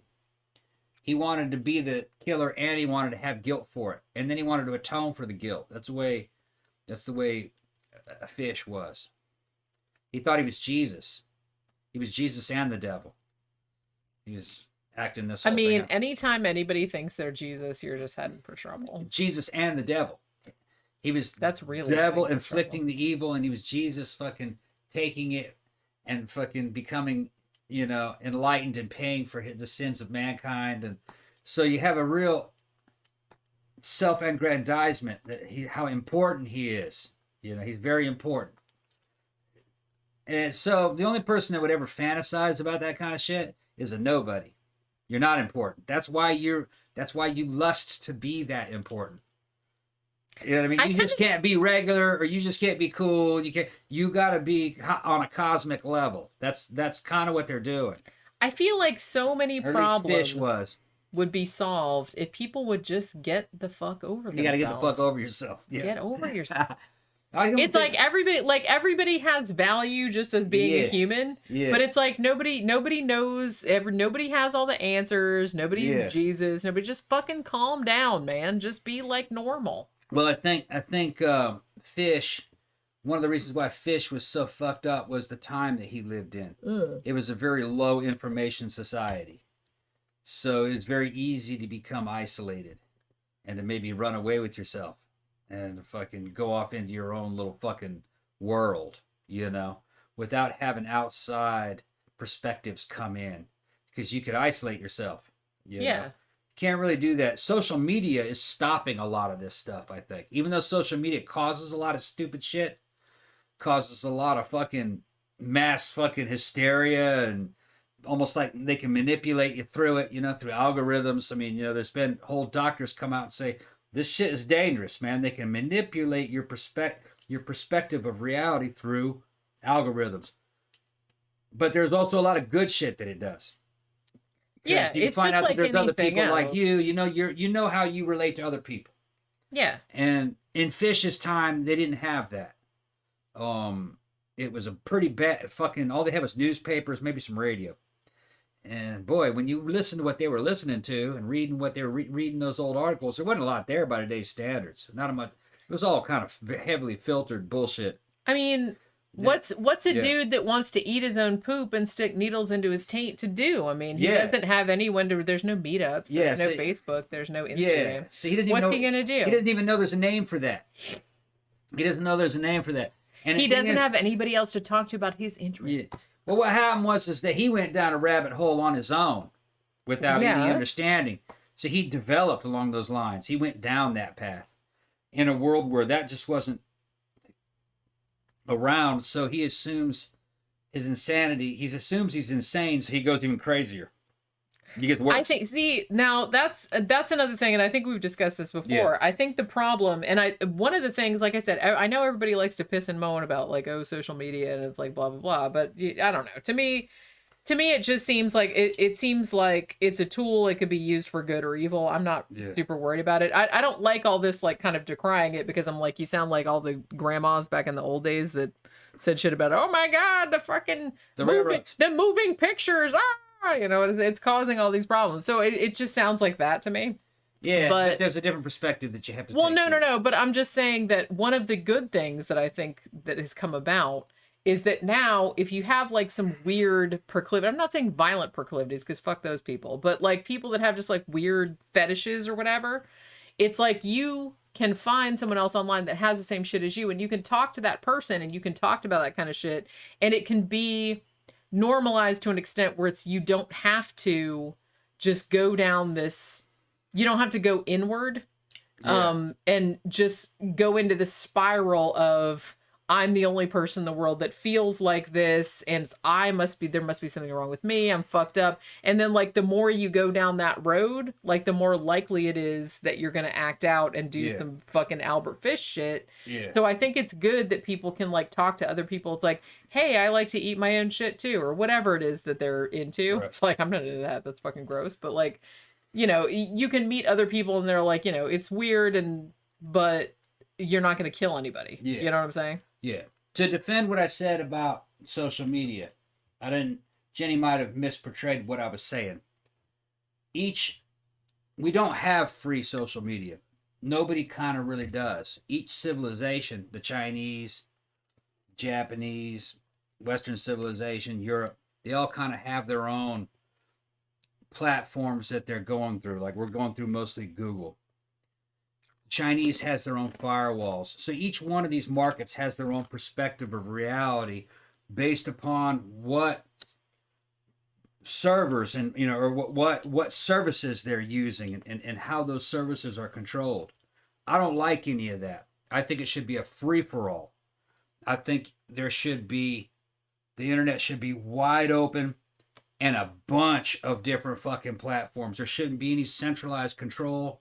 It should be a wide open network. That way you yourself can choose the social media you want to be in and access all information, and you can come up with your own view of the world instead of having a viewpoint shoved down your throat. I don't believe in any kind of centralized propaganda. That's what television was and cable. And we should be getting away from that.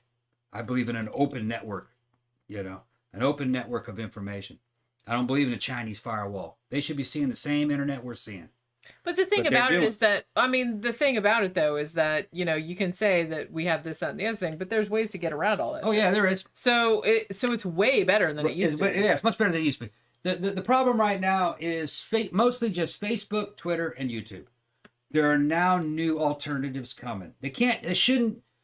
Before we were channeled just through those, and you had to follow those rules, which is kind of like a monopolies in a way. There should be competitors where you can go to all these other places, which that's happening now.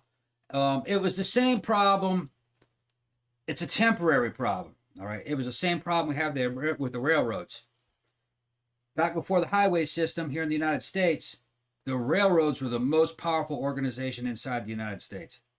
They can make or break a town. They can destroy an entire town by not stopping at your town, because that's what was bringing all the supplies and all the people. So the railroads were extremely powerful. They were killing people, the railroads. There's a lot of weird shit. They had their own private army. They had their own court system that could pass the death sentence on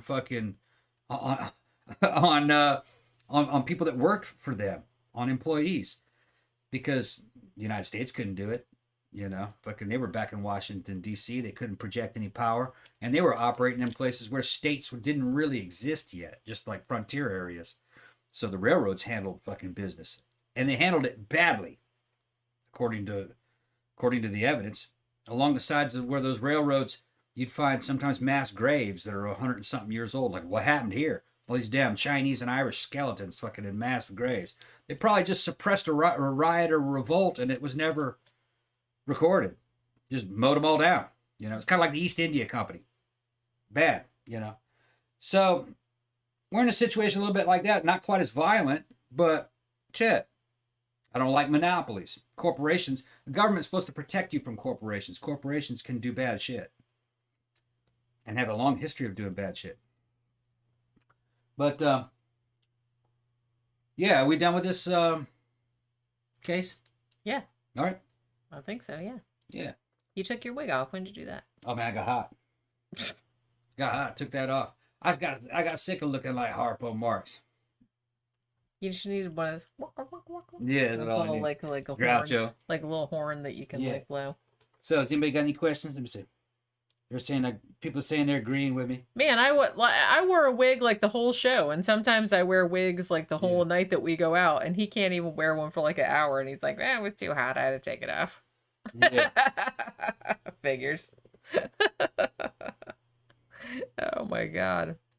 Yeah, there's a child mine worker's grave about 30 miles from me, says Canada. Yeah. Yeah. Man, they used to make all those little kids go down in the mines because they were small. Yeah. They want me to put on a Michael Landon wig. Yeah, we don't have a Michael Landon wig.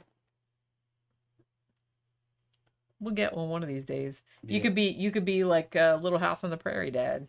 Yeah, and other people are mentioning that those weird reform schools and weird reform schools where they tortured kids, you know what I mean, or molested kids, and then they fucking vanished. You find fucking graves there. That was weird. They did a lot of weird shit throughout history. Well, as we mentioned that before, it's just kind of like I think it's a pretty modern concept that like everybody like every individual has like some value. I think for a long time people were just like, these fucking poor people or whatever. You can just fucking mow them all down. No and hey, what's funny is that shit's not fucking ancient. I mean, it's just come out now. There was a big problem in Germany. The German government since the 80s was basically selling orphans to fucking pedos. That shit's thousands and thousands of them. That's come out. There was almost caused a damn revolt. That's in Germany.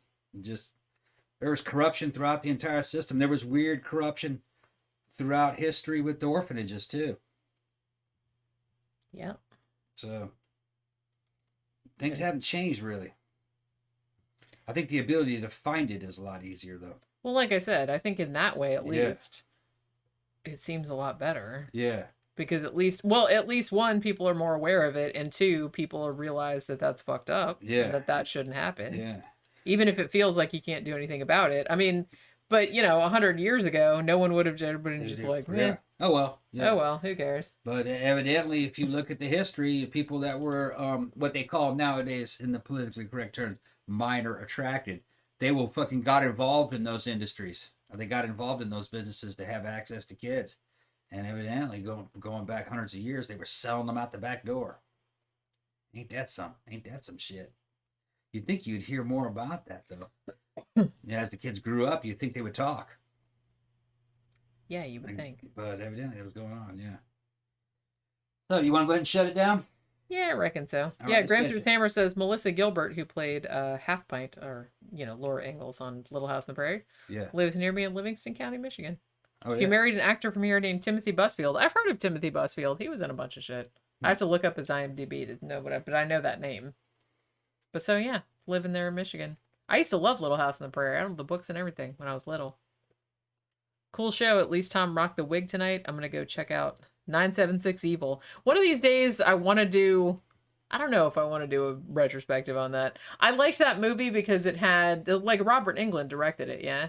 And then Stephen Jeffries from Fright Night was in it, which I was into. But I remember watching it back in the day, and I was just kind of like, that's not really that good. But I don't know. I haven't seen it in a long time. So it might be good, and I just might be forgetting.